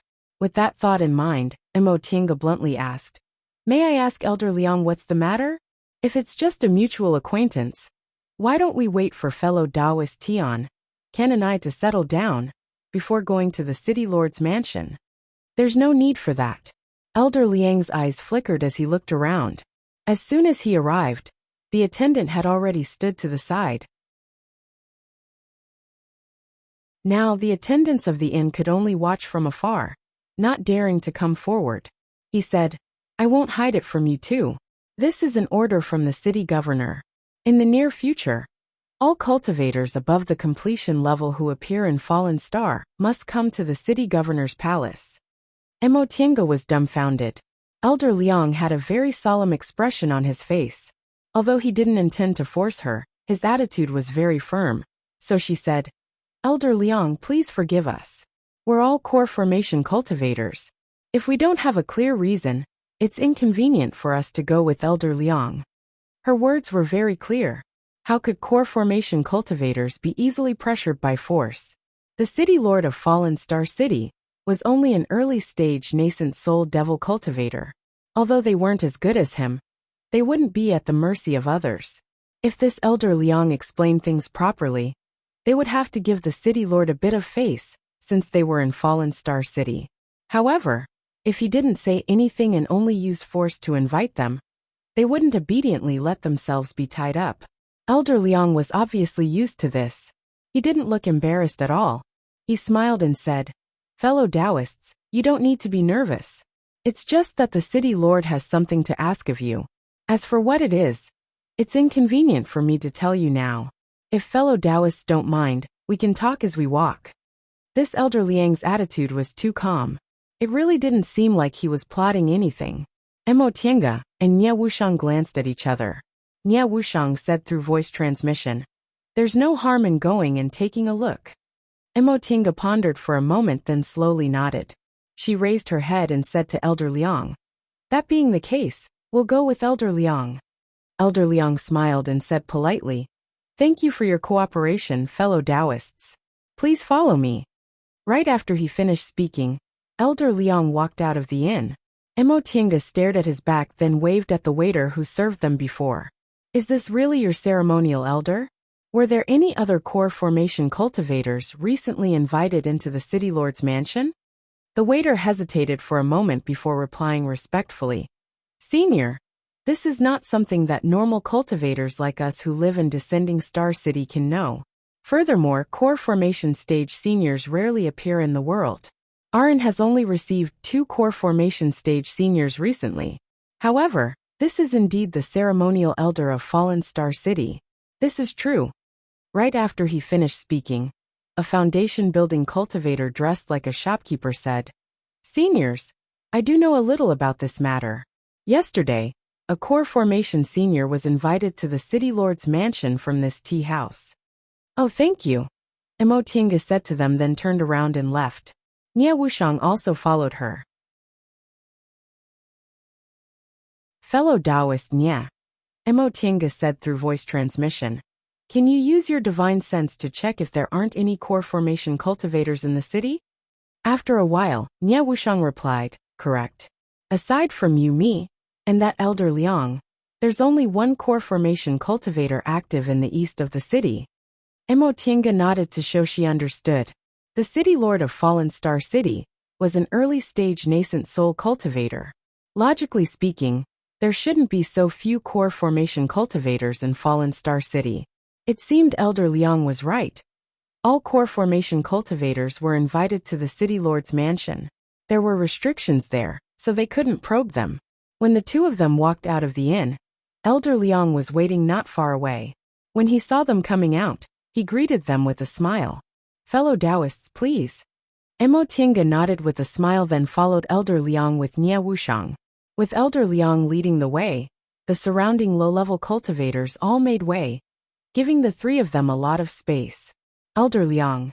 Nie Wuxiang lifted her bamboo hat and said, "Can you tell us the purpose of the city lord's invitation?" Elder Liang casually cast a soundproof barrier, then said, "Fellow Taoists, you didn't come to Fallen Star City for anything important, did you?" Mo Tiange and Nie Wuxiang had already answered this question, but under the circumstances at that time, it was very likely they just said it casually. So Elder Liang asked again cautiously. Mo Tiange said, "Correct. Fellow Taoist Tiancan and I were just passing by this place, so we decided to take a stroll and broaden our horizons." Elder Liang nodded with a smile. "That's good." He paused for a moment, then said, "I won't hide it from you too. 2 months ago, the city lord invited all the core formation fellow Taoists who appeared in Fallen Star City to the city lord's mansion for one thing.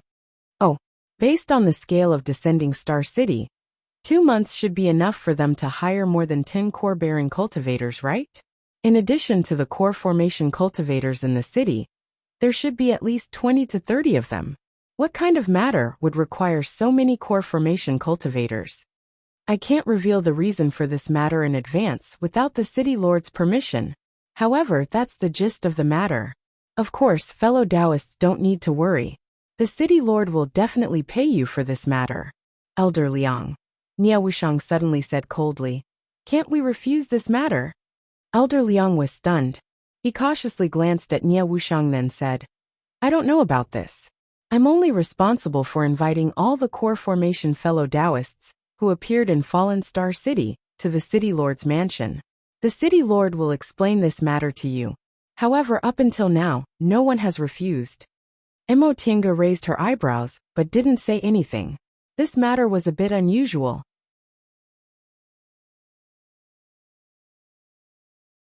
Within 2 months, all the core formation cultivators who appeared in Fallen Star City were invited, but not a single one refused. Most core formation cultivators appeared in the mortal world because they had something to do. There were very few core formation cultivators like Mo Tiange and Nie Wuxiang who wandered around. Why didn't those people refuse when they had something to do? Was it simply because the person who invited them was a nascent soul cultivator? Offending a nascent soul cultivator was indeed something core formation cultivators had to avoid. However, How many core formation cultivators had extraordinary identities and strong backgrounds? The influence of Fallen Star City could only be considered SOSO in the devil domain of the northern Qilin kingdom.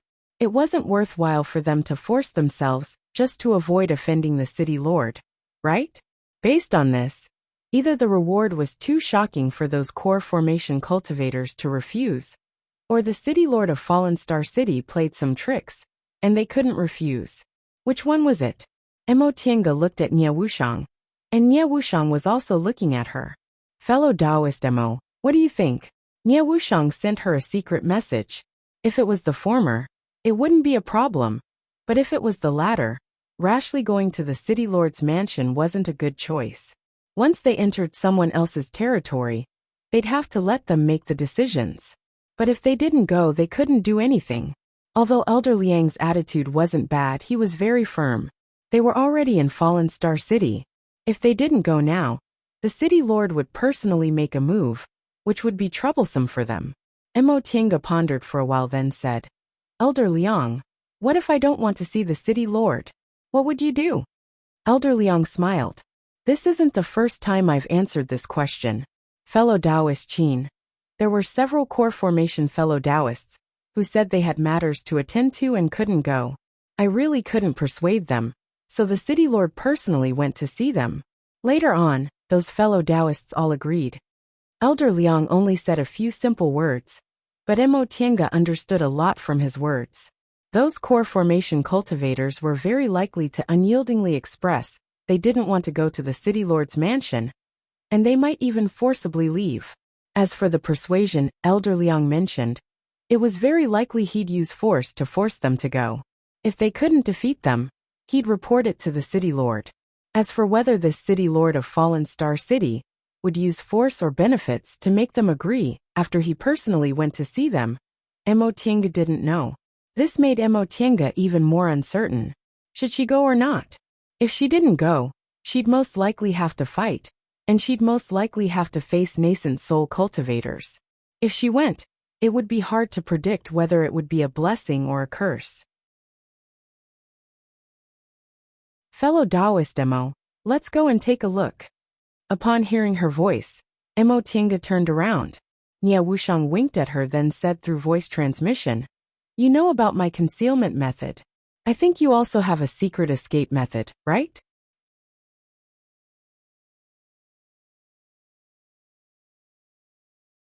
Chapter 394. In the end, Mo Tiange accepted Nie Wuxiang's proposal. She was right. Although she didn't know what happened, she was sure those core formation cultivators' lives were in no danger. Since their lives weren't in danger, what was there for her to be afraid of? Nie Wuxiang once said her concealment technique was extraordinary. Even nascent soul cultivators would have a hard time detecting her. As for herself, she had the virtual sky world. As long as she could use spiritual aura, and didn't get corroded by the dead aura like what happened to Ren Yufeng, escaping wouldn't be a problem. Moreover, she still had Mo Yaoqing's land shrinking ruler that she hadn't used yet. With that thought in mind, the two of them calmly followed Elder Liang. Elder Liang was very happy to see them. Both of them were in the middle stage of the core formation realm. If they were really unwilling, he'd be in trouble this time. He was too incompetent as an elder to always let the castellan take action. After walking for a while, the three of them arrived at a mansion in the city. This mansion occupied a very large area, and occupied the center of Starfall City, where the devil aura was the densest. The whole mansion was shrouded in a devil aura restriction. If they rashly probed it with their divine sense, they'd be injured by the restriction. Elder Liang.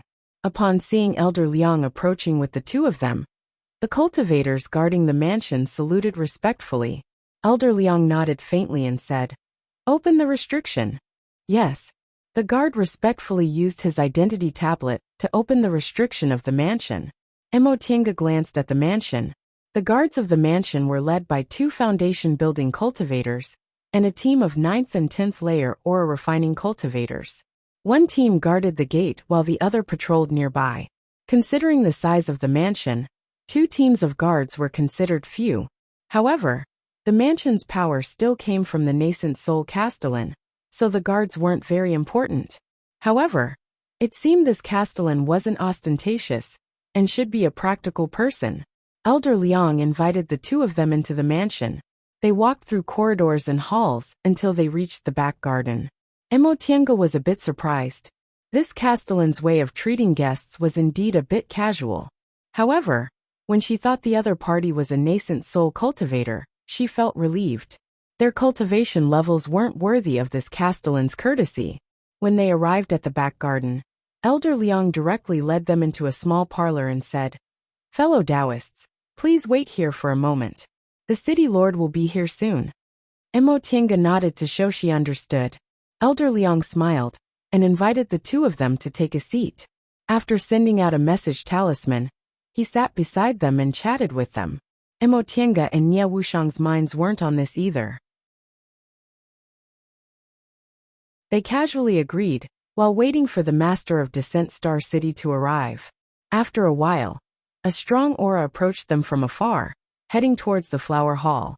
At the same time, a voice rang in their ears. "Welcome to Descending Star City, my friends."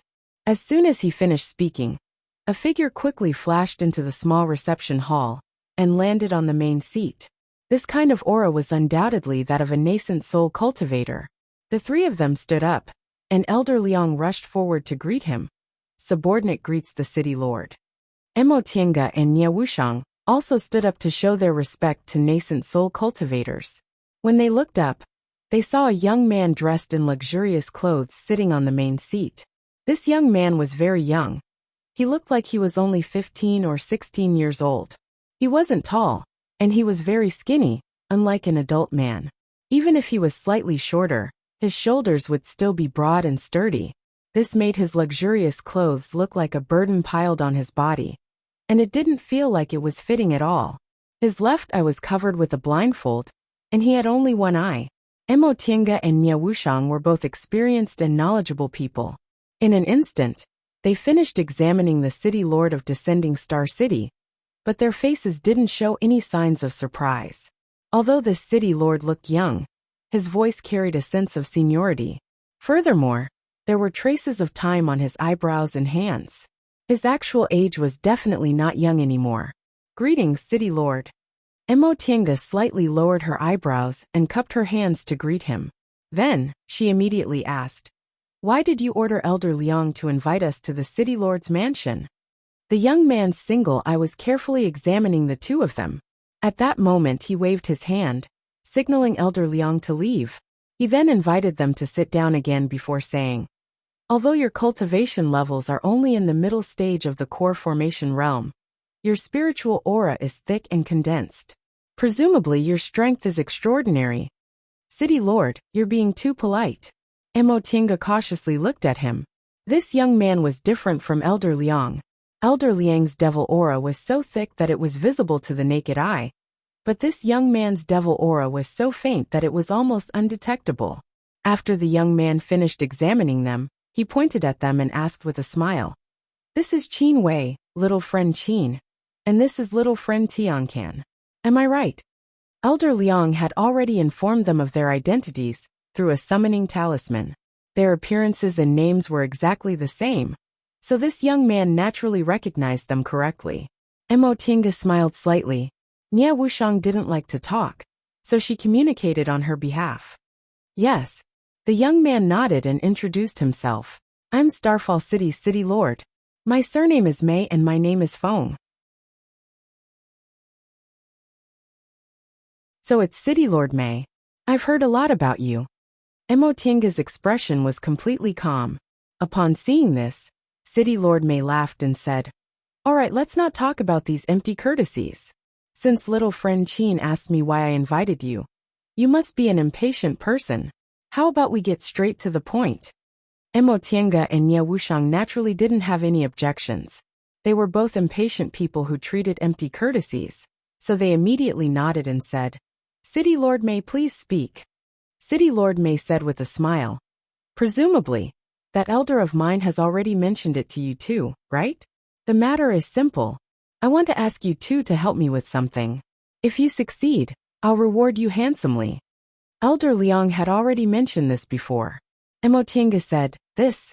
Juniors don't understand. With City Lord May's cultivation level, and the elders of Starfall City, your strength is quite extraordinary. What kind of matter do you need help from outsiders like us? Even if you want to help, wouldn't City Lord May asking some nascent soul seniors be more helpful than us? Hehe. City Lord May chuckled and said, I don't blame little friend Chin for having such a thought. This matter is indeed puzzling. Let me put it this way. The matter I want to do doesn't require a high cultivation level, and it doesn't require too many people. What I need is to ensure our survival, and have as many opportunities as possible. That's why I'm asking all the core formation cultivators who have appeared in Starfall City to help me. It didn't require a high cultivation level, so he didn't need to invite nascent soul cultivators, because the price of inviting a nascent soul cultivator was also very high. It didn't require too many people, so even if he was a city lord with countless subordinates, he wouldn't be able to use them. Emotienga somewhat understood. However, City Lord May just said it needed to ensure their survival. Could it be that this matter was very dangerous? City Lord May, please tell us the truth. We can't agree to your request. City Lord May seemed to have a good temperament. After Emotienga said that, he thought for a moment, then said slowly, This matter? I'll have to explain it to you first. Little friends, in your opinion, how long is my lifespan? This question wasn't easy to answer. Emotienga could see that although City Lord May looked like a teenager, his lifespan was more than half over. However, some cultivators didn't like it when others called them old, especially when they looked young. Emotienga didn't know whether City Lord May had this taboo or not. City Lord May seemed to see their dilemma and said kindly, Little friends, please speak frankly. There's no need to worry. Emotienga smiled and said, That being the case, City Lord May, please forgive me for speaking bluntly. The City Lord should be between 500 to 800 years old, right? Nie Wuxiang also nodded in agreement. City Lord May smiled and nodded. Correct. Little friends, you have good eyes. I formed my nascent soul when I was 500 years old. It's already been 300 years since then, so I'm 800 years old.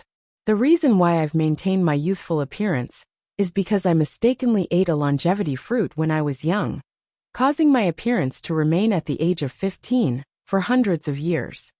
Longevity fruit? Emotienga was a bit surprised. The longevity fruit was one of the main ingredients for longevity pills. If eaten alone, it could also increase one's lifespan, but it would trigger other effects.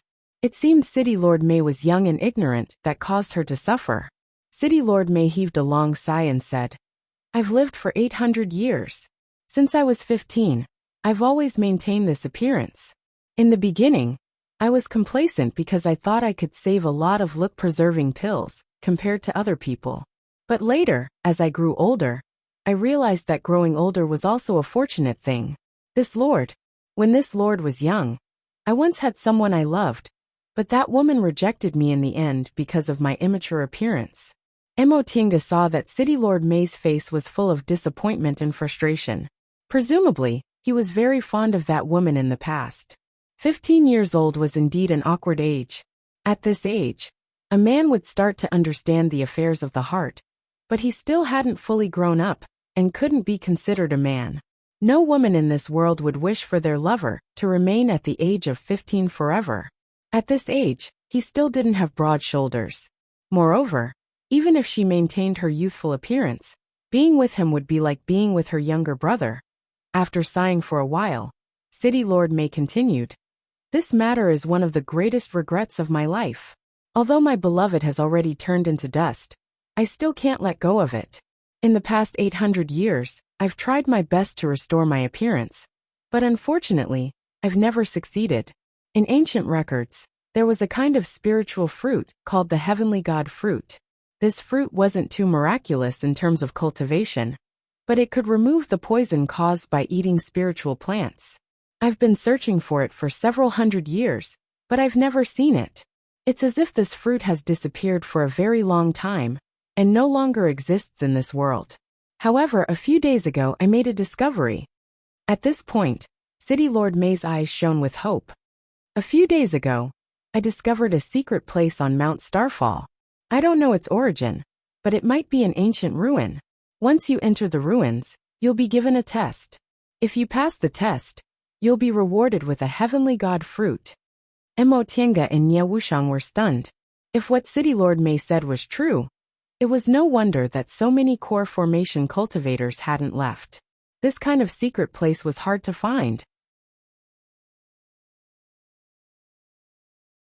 If City Lord Mei gave them the opportunity to enter, even if they couldn't obtain the heavenly god fruit, they would still have a chance to obtain other treasures. This was a rare opportunity.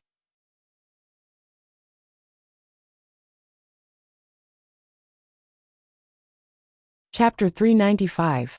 In front of a nascent soul cultivator, it wasn't convenient for the two of them to use voice transmissions. However, this was a serious matter, so they couldn't make a decision in a short time. Both Mo Tiange and Nie Wuxiang remained silent as they pondered. City Lord Mei wasn't in a hurry. She just sat there and watched them with a smile. Mo Tiange pondered for a while, and felt it was better to discuss this matter first. She didn't have much desire for treasures, and she didn't know the ins and outs of this mysterious place. It was too risky to casually enter an ancient secret place. Who knew if there were any inside stories? As for Nie Wuxiang, she was trustworthy and very strong. If the two of them joined hands, it would be safer. With this thought in mind, she said, City Lord Mei, Jr. just passed by Starfall City this time, and came to take a look. I've already made an appointment with a friend to meet in a few months. This, little friend Qin, rest assured, City Lord Mei said. This matter will be over in a month at most. You can leave then. City Lord Mei. Nie Wuxiang continued to ask. What's the inside story of this secret place you mentioned? Will it be life-threatening? You can get a reward if you pass, but what if you can't?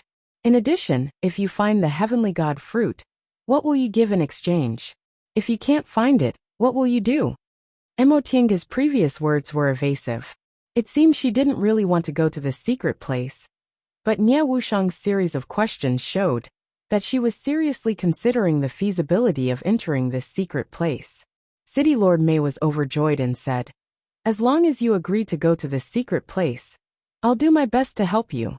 If you find the heavenly god fruit, I'm willing to give you a spiritual treasure in exchange. You can ask for it.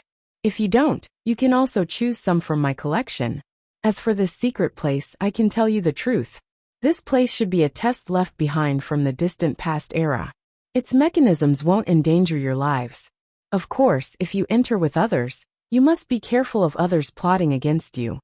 Nie Wuxiang thought for a while, then asked, City Lord, did you invite so many core formation fellow Taoists because this secret place is only for core formation cultivators?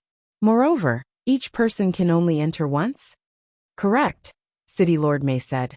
After I discovered this secret place, I already went inside to explore. I am a nascent soul cultivator, so I triggered the test of the nascent soul stage.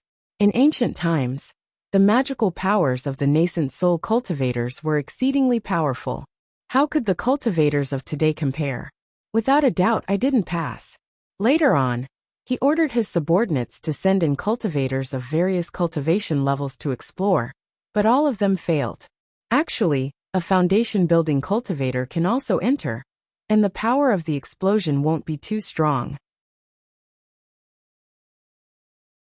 However, the rewards for a foundation-building cultivator aren't very rich, and there's no heavenly god fruit either.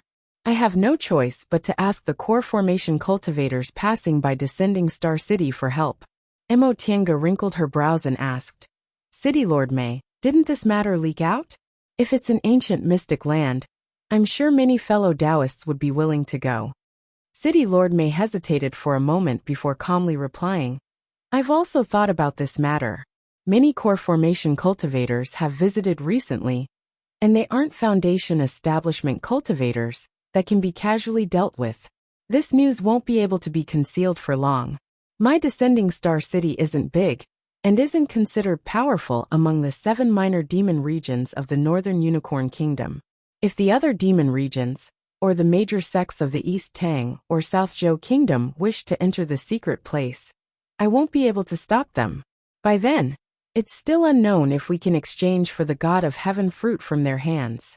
That's why I have to hurry up and get my hands on the heavenly god fruit, while they haven't decided yet. Emotinga nodded in agreement.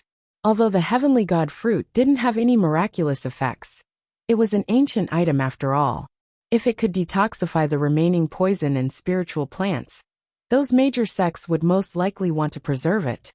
Little friends, City Lord May said, I can't let you have a look at my treasures right now, but I can guarantee that they're definitely treasures that you core formation cultivators yearn for even in your dreams.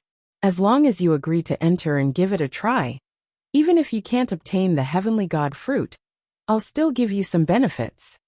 For core formation cultivators, the treasures of a nascent soul cultivator were naturally rare treasures. Mo Tiange and Nie Wuxiang didn't doubt this point. Junior naturally believes City Lord May, Nie Wuxiang said.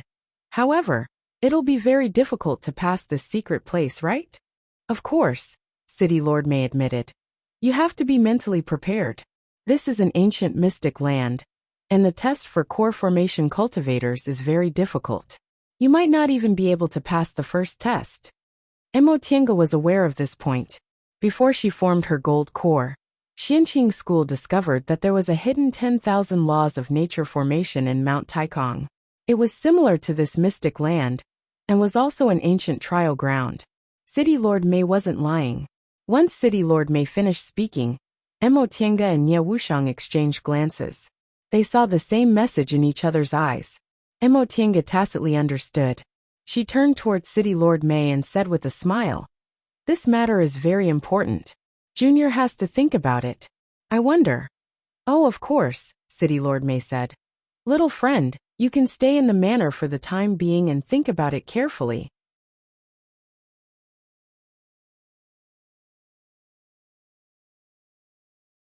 Nie Wuxiang also said, Junior too. I hope City Lord May can make things easier for us. Of course. City Lord May smiled. If the two of you have decided, I'll have someone take you to rest. What do you think? That's great. Thank you for your trouble, City Lord. City Lord May clapped her hands to summon a maid and ordered, Take these two little friends to Fenghe Courtyard. Treat them well, and make sure they're satisfied. The maid bowed. Yes, City Lord. She then respectfully saluted the two of them and said, Seniors, please follow me. Mo Tiange and Nie Wuxiang stood up, cupped their fists towards City Lord May and followed the maid out. A moment later, the maid led the two of them into a courtyard. The courtyard was small and exquisite. It had winding corridors, a clear pond and pink lotuses in the pond, which made it look like a beautiful pavilion. In the courtyard's small hall, there was a plaque with 4 words, Crooked Courtyard, Fenghe Courtyard. Mo Tiange thought to herself. She really couldn't tell that this City Lord May was actually an elegant person. Moreover, there were restrictions laid in the courtyard, which blocked the devil aura, making the small courtyard look exceptionally elegant. After leading the two of them into the courtyard, the maid said, This is Fenghe Courtyard. Both of you are seniors cultivating, so it's very suitable for you to stay here. This is the east wing, and this is the west wing. Seniors can choose whichever one you want to stay in. I'll send someone to serve you later. While Mo Tiange was still looking around, Nie Wuxiang said, There's no need to serve us. We like peace and quiet the most. If there's anything, just call us. If there's nothing, there's no need to disturb us. Yes, this request was very normal for cultivators, so the maid bent her knees and respectfully retreated. Once the maid left the courtyard, the two of them immediately took action. They checked the surroundings to see if there were any prying restrictions. Once they confirmed there were none, Mo Tiange made a slight move, laying a restriction that could block divine sense. Then she and Nie Wuxiang sat by the pond. Fellow Taoist Nie, what do you think? Mo Tiange asked first. She could tell Nie Wuxiang was inclined to go to the secret place, but she didn't know what she was planning. I think we can give it a try, Nie Wuxiang said as expected. She took off her bamboo hat and pulled down her scarf to get some fresh air. Then, she suddenly asked an unrelated question. Do you think City Lord May saw through my disguise? Mo Tiange was stunned. I don't know. He's a nascent soul cultivator, so it's not strange for him to see through you. Besides, since he didn't say anything, it means he doesn't care. What does it matter if you're pretending or not? You're right. Nie Wuxiang sighed and said, I'm most afraid of meeting high-level cultivators. If they're curious, they can just sweep me with their divine sense, and I won't be able to hide any secrets. At the very least, the secret that she was a woman couldn't be concealed. Emotienga was distressed. If she didn't have the spirit-concealing pendant, she would be in even more danger than Nie Wuxiang. Besides, even if she had the spirit-concealing pendant, it wasn't completely foolproof. For example, Ling Yunhe and Black Moon Devil Monarch used other methods to detect that she was concealing her cultivation level. After all, there aren't many high-level cultivators. Besides, they wouldn't casually sweep around with their divine sense for no reason. Even if they found out, it had nothing to do with them, so they wouldn't say anything. Yeah, that's good. Nie Wuxiang wiped her face, then continued with the original topic. Why do I see that you don't seem very interested? If what City Lord Mei said is true, this is a rare opportunity. Emotienga smiled. You got a lot of treasures from your master, right? Do you still need to be tempted by what City Lord Mei said? Nie Wuxiang was stunned. She shrugged helplessly and said, Yes, when I defected, I practically swept away all of Master's belongings outside. In any case, I've already done it. Even if I didn't take anything, he still wouldn't let me off if he caught me, so I might as well do it a bit more straightforwardly.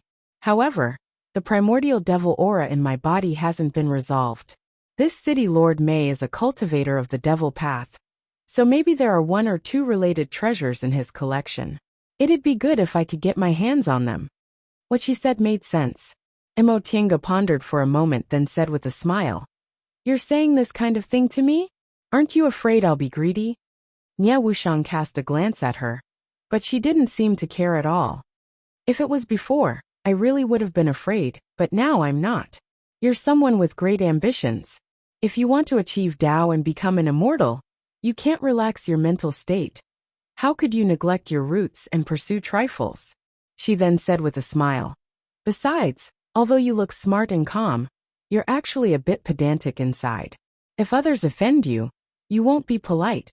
But if they're polite, you'll also be somewhat polite. To deal with people like you have to be so good that you can't let go of your feelings, right? Emotienga stared at the sky, speechless. Ling Yunhe told her that. And now even Nie Wuxiang said the same thing. Was her personality that obvious? However, this wasn't necessarily a bad thing. It was precisely because they saw through her personality that Ling Yunhe and Nie Wuxiang dared to trust her. In the cultivation world, it was quite rare to have someone you could trust. Thinking up to this point, Emotienga sighed. Alas, if you want to achieve Tao and become an immortal, you'll have more restrictions than others. Of course. Nie Wuxiang said without hesitation. If you want more, you have to pay more. This is a very fair thing. Emotienga also understood this. However, judging from Nie Wuxiang's tone, she seemed to have made up her mind to walk on the path to becoming an immortal. This was actually a good thing. In the future, she would have someone to talk to about this matter with. When she was in the Celestial Pole, among the people who had a good relationship with her, Luo Fengxue regained her power. Yi Jingwen liked to fight, and although Qin Shi had a firm Dao heart like her, his realm was higher than hers, so it was usually Qin Shi who gave her pointers instead of discussing things with her. In fact, the so-called Dao heart will become natural once it's cultivated to a certain realm. From this aspect, it's not necessarily painful because at that time, it'll already become a person's heart. Just like you now? Nie Wuxiang asked. I've always felt that you don't seem to have the common greed of cultivators. Is it because you're restricted too much that this kind of desire will naturally disappear? About that.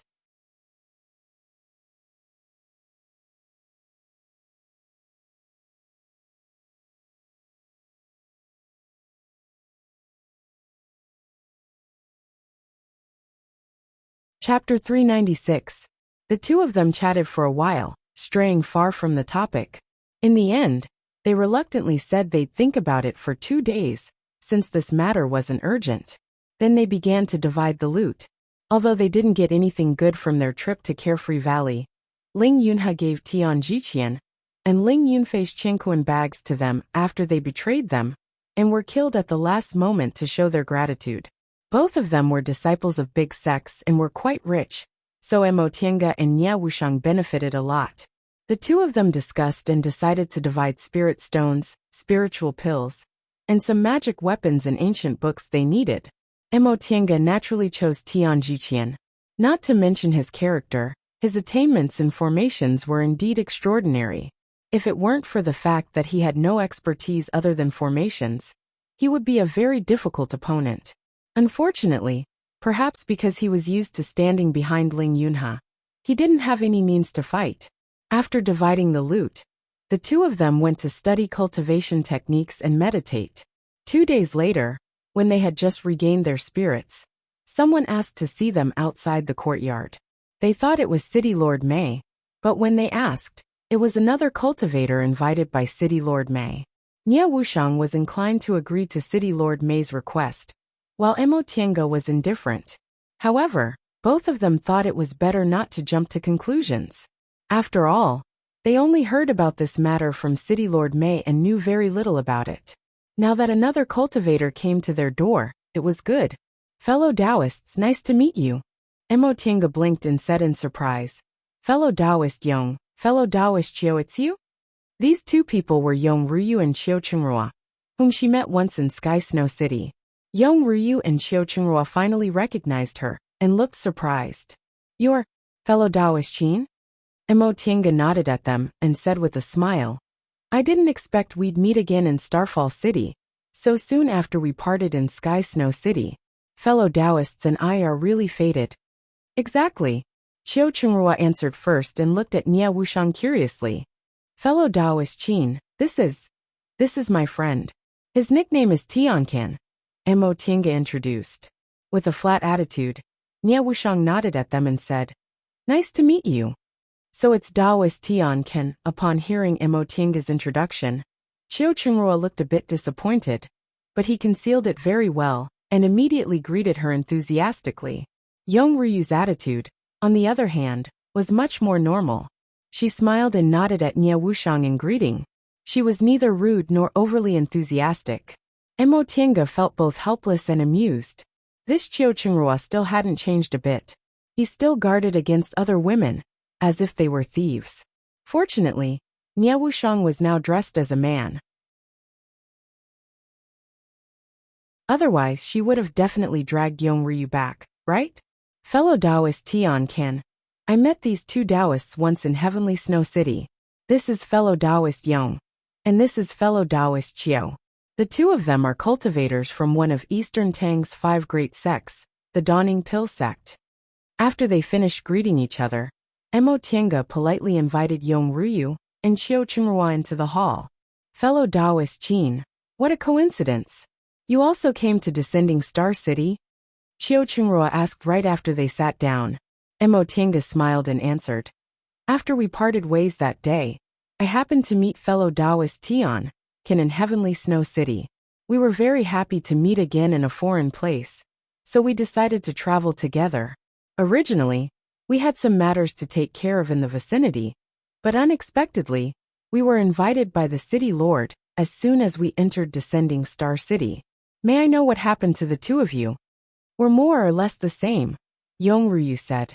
Junior Marshall's sister and I came here to travel, so we didn't have a specific purpose. We came all the way from Heavenly Snow City to Descending Star City without thinking too much. Right after we entered Descending Star City, we were invited to the City Lord's mansion by Castellan Mei. Mo Tiange's gaze changed. That means we came to the City Lord's mansion for the same reason? That should be correct. Once she finished speaking, the four of them exchanged glances with each other. Soon after, Mo Tiange smiled and said, Fellow Taoists, after we parted ways in Sky Snow City, we met again in Starfall City.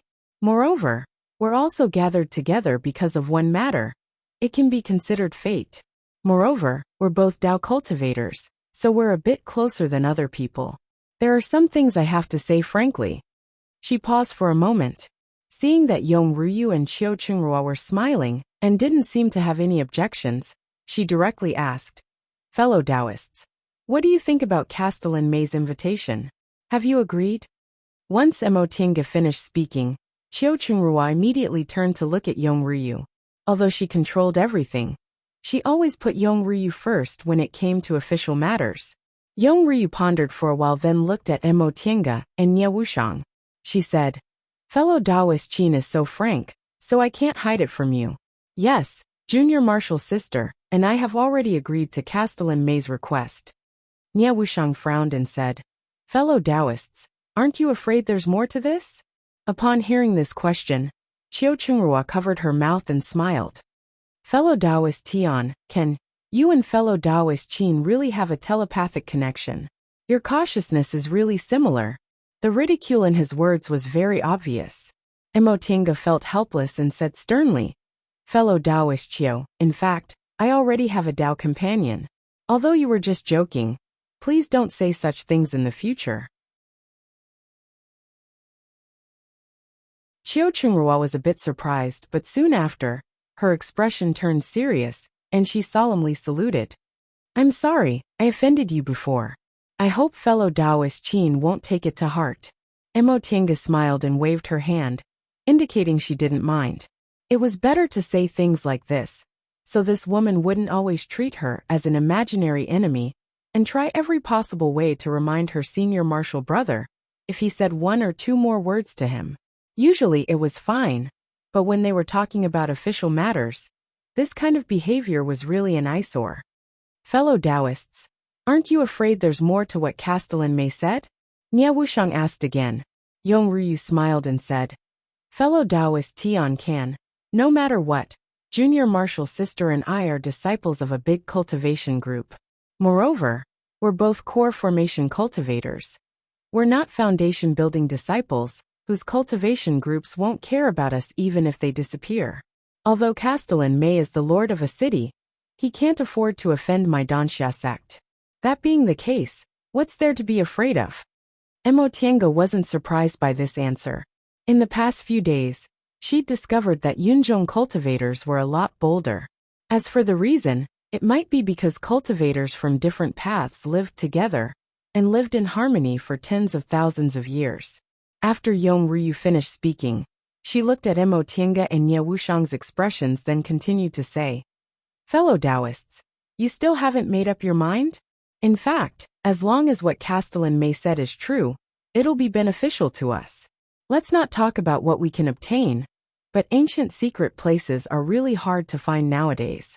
If we can go in and take a test, it'll also be very beneficial to our strength. Maybe we'll learn some ancient divine abilities and have a sudden epiphany. At that time, our cultivation levels will advance by leaps and bounds. That'll be a very good thing." Emotinga and Nye Wuxiang were both stunned. Yes, what Yongryu said was absolutely correct. This was the biggest benefit. They really didn't expect that Yunzhong cultivators would actually have this kind of broad-mindedness. They could see the essence at a glance. The significance of this kind of ancient secret place wasn't to obtain any visible benefits, but rather to experience ancient divine abilities and comprehend the mysteries of heaven and earth. "What's wrong? Fellow Taoists, don't you think so?" Yongryu asked again, since the two of them didn't speak. Emotinga heaved a long sigh, then looked at Yongryu and said sternly, "No, what fellow Taoist Yong said is very reasonable. For cultivators like us, this is indeed the biggest benefit." Yongryu's expression relaxed and she said with a smile, "That being the case, why are you still hesitating?" Emotinga didn't answer immediately. She looked at Yongryu, then at Qiu Chungrua, then asked, "Why do you want me and fellow Taoist Tiancan to agree so much? Does this matter have something to do with you too?" Qiu Chungrua smiled and said, "Fellow Taoist Qin, don't misunderstand. It's just that Starfall City is a devil's domain, and most of the people who come here are devil cultivators. There aren't many Tao cultivators. Fellow Taoists must have heard that this secret place is a place for training. It won't endanger your life, but if someone tries to kill you from behind, you have to be on guard." "I see." Emotinga nodded. "So you want us to be your companions?" Yongryu nodded with a smile. "Yes, Junior Marshal's sister and I originally came here with this idea. But after meeting you two, we felt we didn't need to think too much about it. Although we've only met fellow Taoist Qin once, fellow Taoist Qin is much more trustworthy than others. I have to thank you for your trust, Mo Tiange said with a smile. But fellow Taoist Tian can, and I don't know much about this matter, so we can't answer you for now. That's easy. Qiu Qinghua was very enthusiastic. Senior Marshal Brother and I have been here for several days, so we've more or less understood this matter. We can tell you too in detail. Is that so? This was good news, Mo Tiange said. Then I'll have to trouble you, fellow Taoist Qiu. Yong Ryu and Qiu Qinghua then told them one by one. As it turned out, this kind of secret place wasn't very secretive in Yunzhong.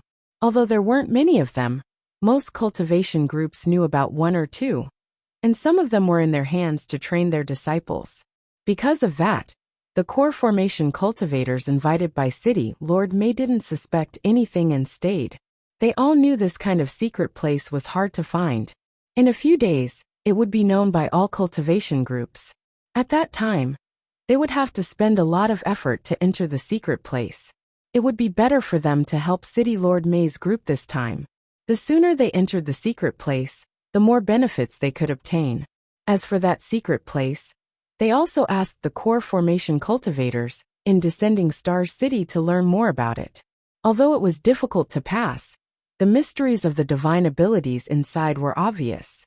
There were even some secret techniques of the devil path inside. For devil cultivators, this was very attractive, because in the Middle Ages, there were many cultivators and very few devil cultivators. So when an ancient secret place was discovered, it was usually cultivators who benefited the most. However, this ancient secret place actually had secret techniques of the devil path. This was really too rare. After spending most of the day explaining the matter, Yong Ryu asked again, fellow Taoists, this is all we've asked about. What do you think? Mo Tiange and Nie Wuxiang glanced at each other then said, fellow Taoists, this is all we've asked about.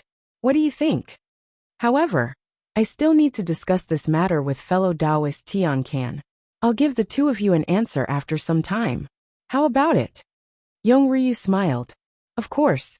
Since that's the case, Junior Marshal Sister and I will take our leave first. We don't have much time. So if you two fellow Taoists have made a decision, please reply as soon as possible.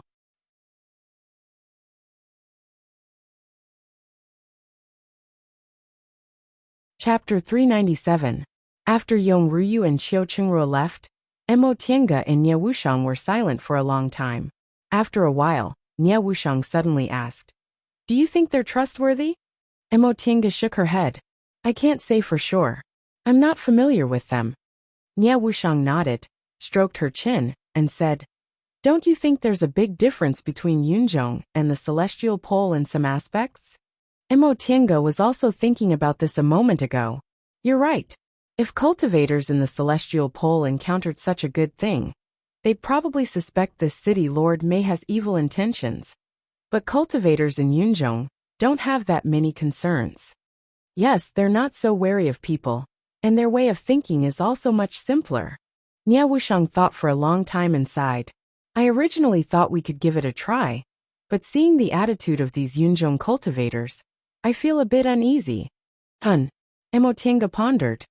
But the problem is, even if we don't agree, will this City Lord Mei let us go? The two of them looked at each other and shook their heads.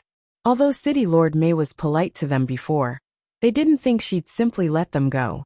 Even if the atmosphere in Yunzhong and the Celestial Pole were somewhat different, strength was respected. This was the unchanging iron rule of this world.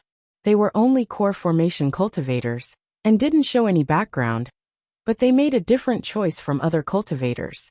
So it was hard to guarantee that City Lord Mei wouldn't be suspicious.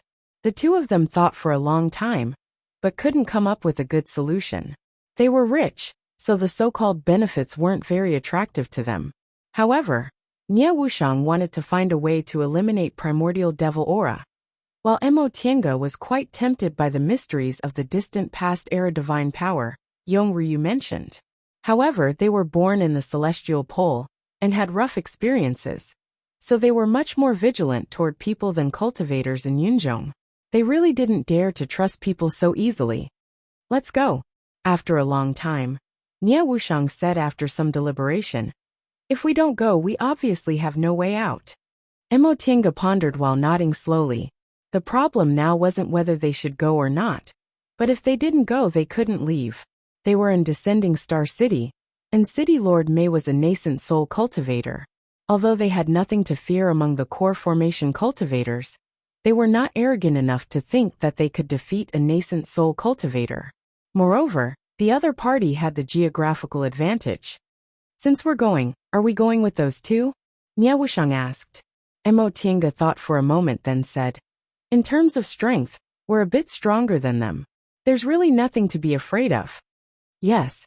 Yong Ryu and Xiao Qingrua were both in the early stage of the core formation realm.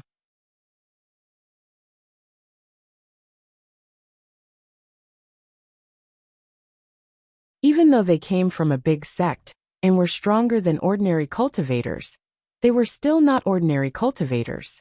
Then it's decided? Mo Tiange stared at Nie Wuxiang. Nie Wuxiang nodded. That'll do. If that's the case, we'll have to prepare well. If we notice anything amiss, we'll leave immediately. Nie Wuxiang agreed. As long as they were out of Descending Star City, even if it was just out of the Chancellor's residence, they would have a chance to escape. With that settled, the two of them got busy. Mo Tiange went back to her room, laid a formation, then entered the virtual sky world to rest and reorganize. She prepared everything, and took the 3 spiritual beasts with her. As for Nie Wuxiang, her hand was slightly injured, but it wouldn't affect her fighting too much. When the two of them finished preparing, Mo Tiange asked a maid to bring Yong Ryu and Xiao Qingrua over. Fellow Taoist Qin, fellow Taoist Tiancan. Once the two of them came in, Yong Ryu said with a smile, have the two of you made a decision? Yes. Mo Tiange smiled, and invited the two of them to sit in the hall. I've discussed it with fellow Taoist Tiancan. Since both of you think it's worth a try, we're also willing to go. That's good. Yong Ryu looked happy and clapped her hands. With 2 fellow Taoists accompanying us, we'll feel much more at ease. Same to you. The 4 of them chatted for a while before Yong Ryu and Xiao Qingrua said goodbye, and left to go back to prepare. Before leaving, Xiao Qingrua held Mo Tiange's hand very intimately and said, fellow Taoist Qin, it's rare for us core formation female cultivators to meet sisters in the same realm as us. What's even rarer is that we're both Tao cultivators, so we presumably have a lot of common topics to talk about. If there's a chance, let's talk more. Mo Tiange smiled and answered politely, fellow Taoist Qiao, if you want to talk, feel free to visit me or ask someone to send a message. Xiao Qingrua was very happy to hear her answer. He said a lot more before leaving with Yong Ryu. After watching their figures disappear, Nie Wuxiang leaned against the moon cave door with her arms crossed. She raised her chin at Mo Tiange and said with some disgust, why are you so polite to that woman? That woman? Mo Tiange was stunned but soon smiled. You mean Xiao Qingrua? Who else could it be? Nie Wuxiang curled her lips. I really don't understand. Does she really think her senior martial brother is loved by everyone? She's a cultivator, but she's acting like a secular woman, guarding against other women like a thief. That being the case, what's the point of her cultivating? After talking for a long time, Mo Tiange imitated her, and leaned against the moon cave door, staring at her with a faint smile on her face. Nie Wuxiang couldn't help but touch her face. It was nothing. She was still wearing a veil, so cultivators in the same realm as her wouldn't be able to see through her. This made Nie Wuxiang a bit nervous. What's wrong? Mo Tiange stroked her chin and revealed an enigmatic smile. Why do you dislike her so much? Because. Nie Wuxiang took off her bamboo hat and pulled off the veil underneath, feeling a bit annoyed. Maybe it's because she's jealous. She has such good qualifications, but she's putting her mind on this kind of unimportant thing. It's simply a waste. Mo Tiange laughed and patted her forehead. How do you know it's a waste for her to do this? Anyone with eyes can see it, Nie Wuxiang said gloomily. Mo Tiange looked at the sky then said, in fact, if you think about it from another perspective, That fellow Taoist Yong doesn't seem like a stupid person. Why does he turn a blind eye to his junior martial sister's behavior? Nie Wuxiang was stunned. Maybe he doesn't care? That's possible. But he obviously doesn't dislike it. Mo Tiange spread her hands. While looking at the veins on her palm, she said, in other words, all of Qiu Qingrua's actions are in the hands of her senior martial brother. But that Yong Ryu is completely unaware of it. If it's not because he's particularly slow, then it's because he tacitly approves of his junior martial sister's actions. So what? Nothing. Mo Tiange's gaze fell on Nie Wuxiang's face. She said faintly, it's just that this is other people's lives. They themselves don't have any opinions about it. So why should we worry about them? Nie Wuxiang's expression gradually softened. After a long time, she finally nodded. You're right. It's their own business. It's not worthwhile for me to meddle in it. Mo Tiange smiled. Besides, do you like that fellow Taoist Yong? What are you thinking? Nie Wuxiang rolled her eyes at her. I don't like Qiu Qingrua. But it has nothing to do with her man. That's not what I meant, Mo Tiange said. Mo Tiange said, since both you and I don't like her, then Yong Ryu's conditions can't be considered too good. No matter what, Qiu Qingrua is a core formation female cultivator, and she's a disciple of a big cultivation group. Her cultivation level is pretty good, so presumably, her aptitude isn't bad either. She's also very beautiful. If she was a bit more utilitarian, she could have found a stronger Dao companion, but she didn't. From this point of view, don't you think she's more pleasing to the eye? Nie Wuxiang didn't say anything for a long time. Mo Tiange smiled. There's definitely something about Qiu Qingrua that we don't like, but that doesn't mean she's wasting her life.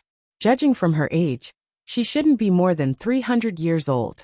Even if her aptitude is good, advancing to the core formation realm before 300 years old is still not easy. We only see her pestering her senior martial brother from time to time, but we don't see her working hard. Nie Wuxiang's expression slowly softened. After a long time, she finally nodded softly. You're right. I'm too self-righteous. Mo Tiange shook her head. We cultivators can naturally do whatever we want. Sometimes we don't need to know whether a person is good or not. Since we don't like them, we just don't get close to them.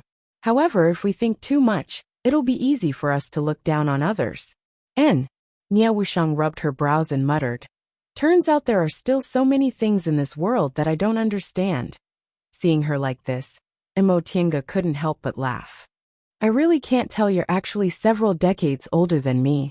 Judging from your appearance, you're practically ignorant about the world. Nie Wuxiang curled her lips. How could I have the chance? Mo Tiange was a bit curious when she heard this question. Right, I haven't asked you yet. How did you become Master Songfeng's disciple?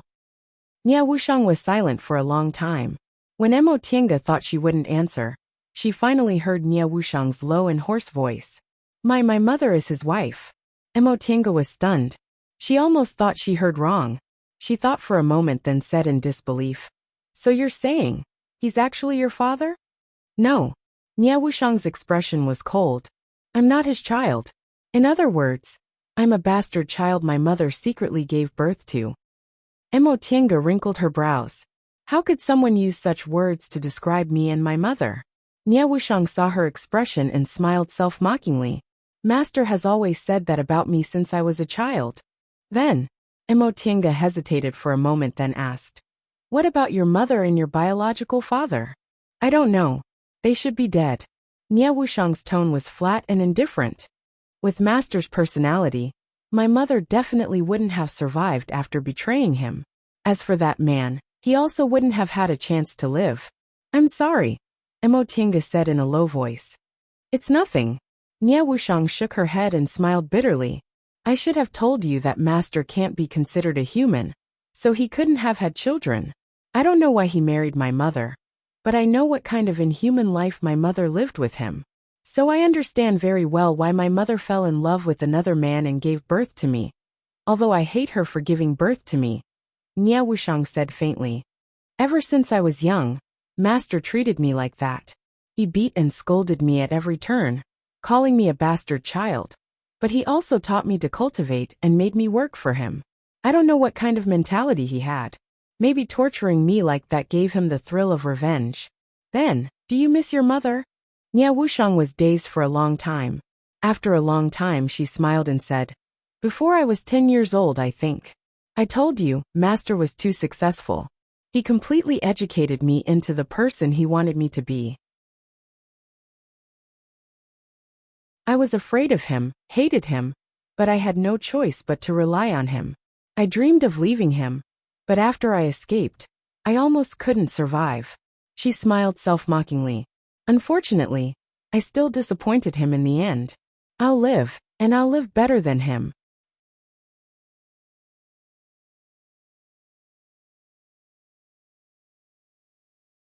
Chapter 398. Emo Tiange heaved a long sigh and patted Nia Wuxiang's shoulder, speechless. She knew Nia Wuxiang must have a sad story, but she didn't expect it to be like this. The man who was supposed to be her father raised her, tortured her, and took revenge on her with his hatred for her mother.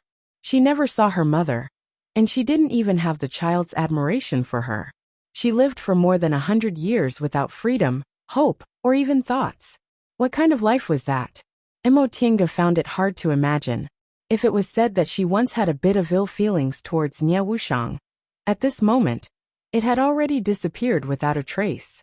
It wasn't because she sympathized with her, but because even if Nia Wuxiang made her unhappy, it wasn't from her heart. She recalled Nia Wuxiang once said the reason she could advance so quickly was because Master Song Feng used primordial devil aura to open up her meridians. This primordial devil aura would flare up every once in a while, and when it flared up, she would wish she was dead. Was this also one of the methods of torture? Will your primordial devil aura flare up soon? Emo Tiange's concerned tone stunned Nia Wuxiang for a moment. She said, "It hasn't flare up since I advanced to the middle stage of the core formation realm. I feel the spiritual aura during my advancement suppressed the primordial devil aura in my meridians, so it probably won't flare up in the near future." "That's good." Nia Wuxiang looked at her, wanting to say something but hesitating. Emo Tiange asked curiously, "What's wrong?" Nia Wuxiang hesitated for a long time and finally asked, "Do you think of me as a friend?" Emo Tiange raised her eyebrows and asked with a smile, "Otherwise, why would I go with you?" Nia Wuxiang was silent for a long time. After a long time, Emo Tiange heard her sigh. "I thought a proud son of heaven like you wouldn't put people like me in your eyes and wouldn't understand. So that's how I look in Nia Wuxiang's eyes?" Emo Tiange laughed and said, "How did you know I was a proud son of heaven from the beginning?" Nia Wuxiang was stunned and said, "When I first saw you, you were only in the foundation building realm, but you were already Lord Taoist Jinghe's disciple. How could you not be?" Emo Tiange sighed and said, "What about before I built my foundation? I entered Xianxing school when I was 20 years old. At that time, I was already in the 10th layer of the aura refining realm. 20 years old and already at the 10th layer of Qi training. This kind of cultivation speed is considered outstanding among the elite disciples of the big sections." "You're right," Emo Tiange said. "But at that time, I was just a trash with 5 wasted spiritual roots. I had to rely on taking medicine to cultivate." She spoke very calmly, but Nia Wuxiang was astonished. How could that be possible? If you had such aptitude, how could Lord Taoist Jinghe have accepted you as his disciple? And how could you be so young? Emo Tiange chuckled and said, "My aptitude is abnormal. Before Master accepted me as his disciple, everyone, including myself, thought I had a waste spiritual root." Oh, Nia Wuxiang didn't delve too deeply into it. The cultivation world was very mysterious, and there were always a lot of strange things. Even though she was a core formation cultivator, she still couldn't completely understand them. With this thought in mind, she asked, "If that's the case, how did you spend those 20 years?" Emo Tiange looked down at her hands and slowly began to talk about her past. "I was born in the secular world. Before I was 7 years old, I was just an ordinary village girl." She briefly recounted her experiences as a teenager and hid the parts that were inconvenient to tell others. By the time she finished, almost an hour had already passed. After listening to her, Nie Wuxiang didn't say anything for a long time. No one knew what she was thinking. After a while she finally sighed and said, "No wonder. No wonder you're so different from those disciples from big cultivation groups. There are even some places that I feel are very familiar." Emotinga smiled. "I didn't expect that the one favored by the heavens in my eyes would also have this kind of experience." Nie Wuxiang stared at her and said earnestly, "I really didn't expect it. I thought your life was smooth sailing." This kind of thinking wasn't strange. People who knew her identity and saw that she had an outstanding cultivation level at such a young age would most likely have this kind of thinking. In fact, those years of wandering from place to place were only a few short years in her long life of cultivation. The longer she cultivated, the less it was worth mentioning. However, the marks left on her life were much heavier than those several decades of smooth sailing. In the past she couldn't get anything, so now that she got something, she knew how to cherish it. The important people in her life left one by one, so her heart gradually became stronger, and she could calmly face those storms. Compared to those truly favored by the heavens, she experienced more life and death, separation, loss and injustice, so she could be more open-minded when facing worldly affairs. That's why I said that in places you can't see, others are also experiencing the same life as you in growing up, even if that person seems very annoying. Why do you look like that? Emotinga touched her face. Why do you look like that? Emotinga touched her face. Nie Wuxiang sighed and looked up at the sky. I really underestimated other cultivators. I always thought my experience was complicated and my understanding was different from others, but I never thought that other people's experience might be even more complicated. Emotinga couldn't help but laugh. I'm not as unlucky as you. Although I lost my parents when I was young, I didn't lack people who loved me. That's what you said, but I didn't think as clearly as you did. Nie Wuxiang looked down at her hand. The injury on her left hand hadn't healed yet, and there were still black traces where the black water corroded. She wrapped her wound again, clenched her fist, looked up and said, "After this matter is over, I've decided to travel around and experience the life of some ordinary cultivators. What about you? Do you want to go with me?" Emotinga pondered for a while then said, "Let's talk about it later. I can't decide right now." She came to Yunzhong to travel, but she had a more important purpose. She could only be sure about this after she met Ling Yunha. Nie Wuxiang didn't feel disappointed. She said with a smile, "Then let's talk about it later.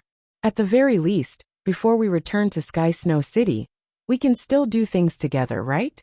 "Of course," Emotinga answered with a smile.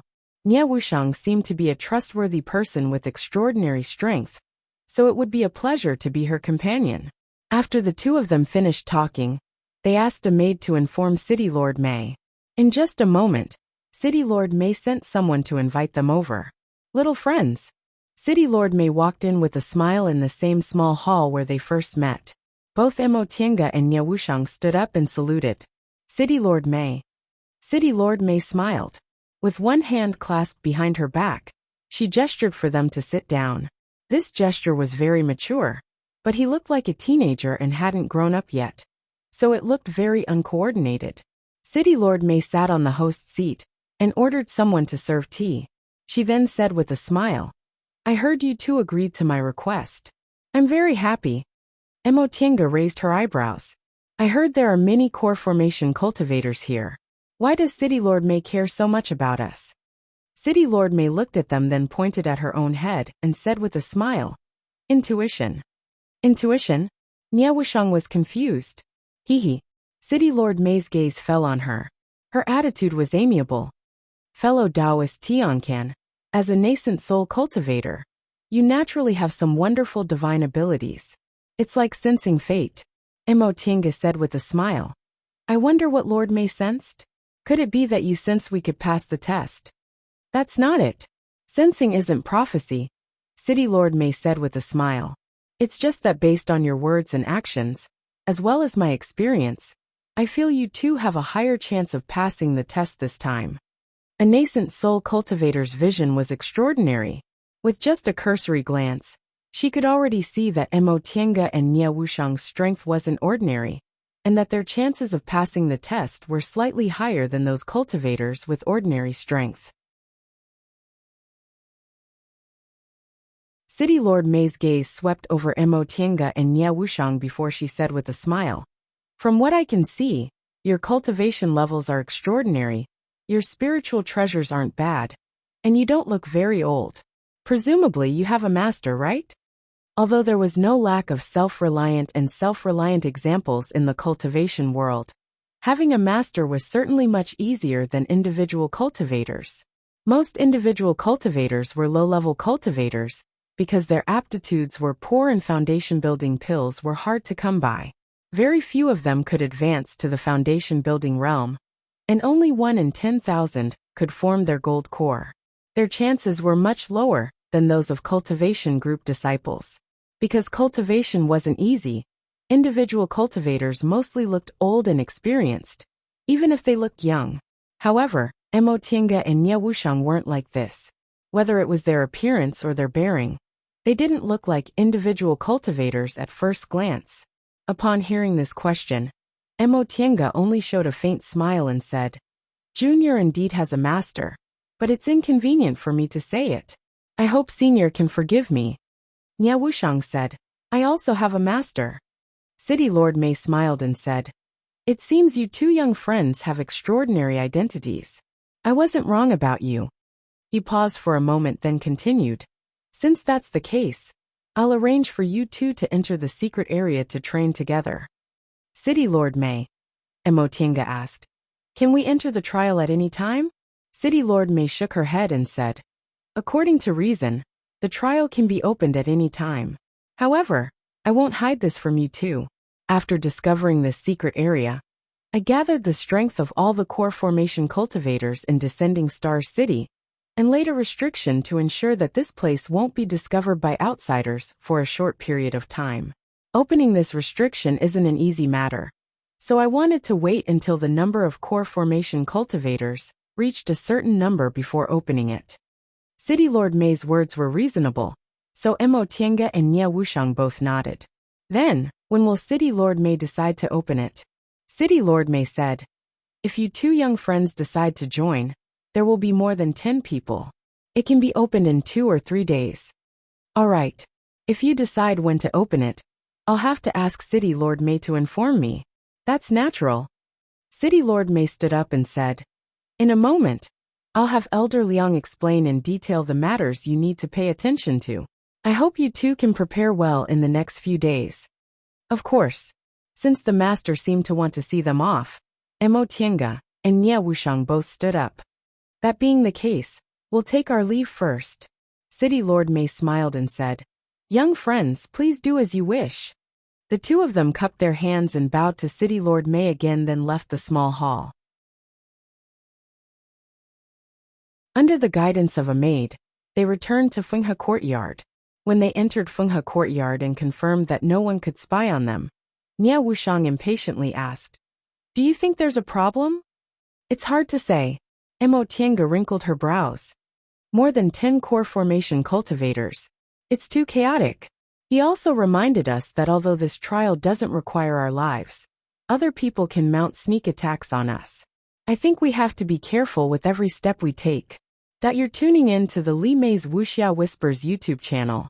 We're so grateful for your support, and don't forget to subscribe to join us on this incredible journey through captivating stories. Your generosity through donations truly makes a world of difference, as it's the primary source of revenue that allows me to expand and enhance this channel for you. Thank you from the bottom of my heart for being a part of this adventure.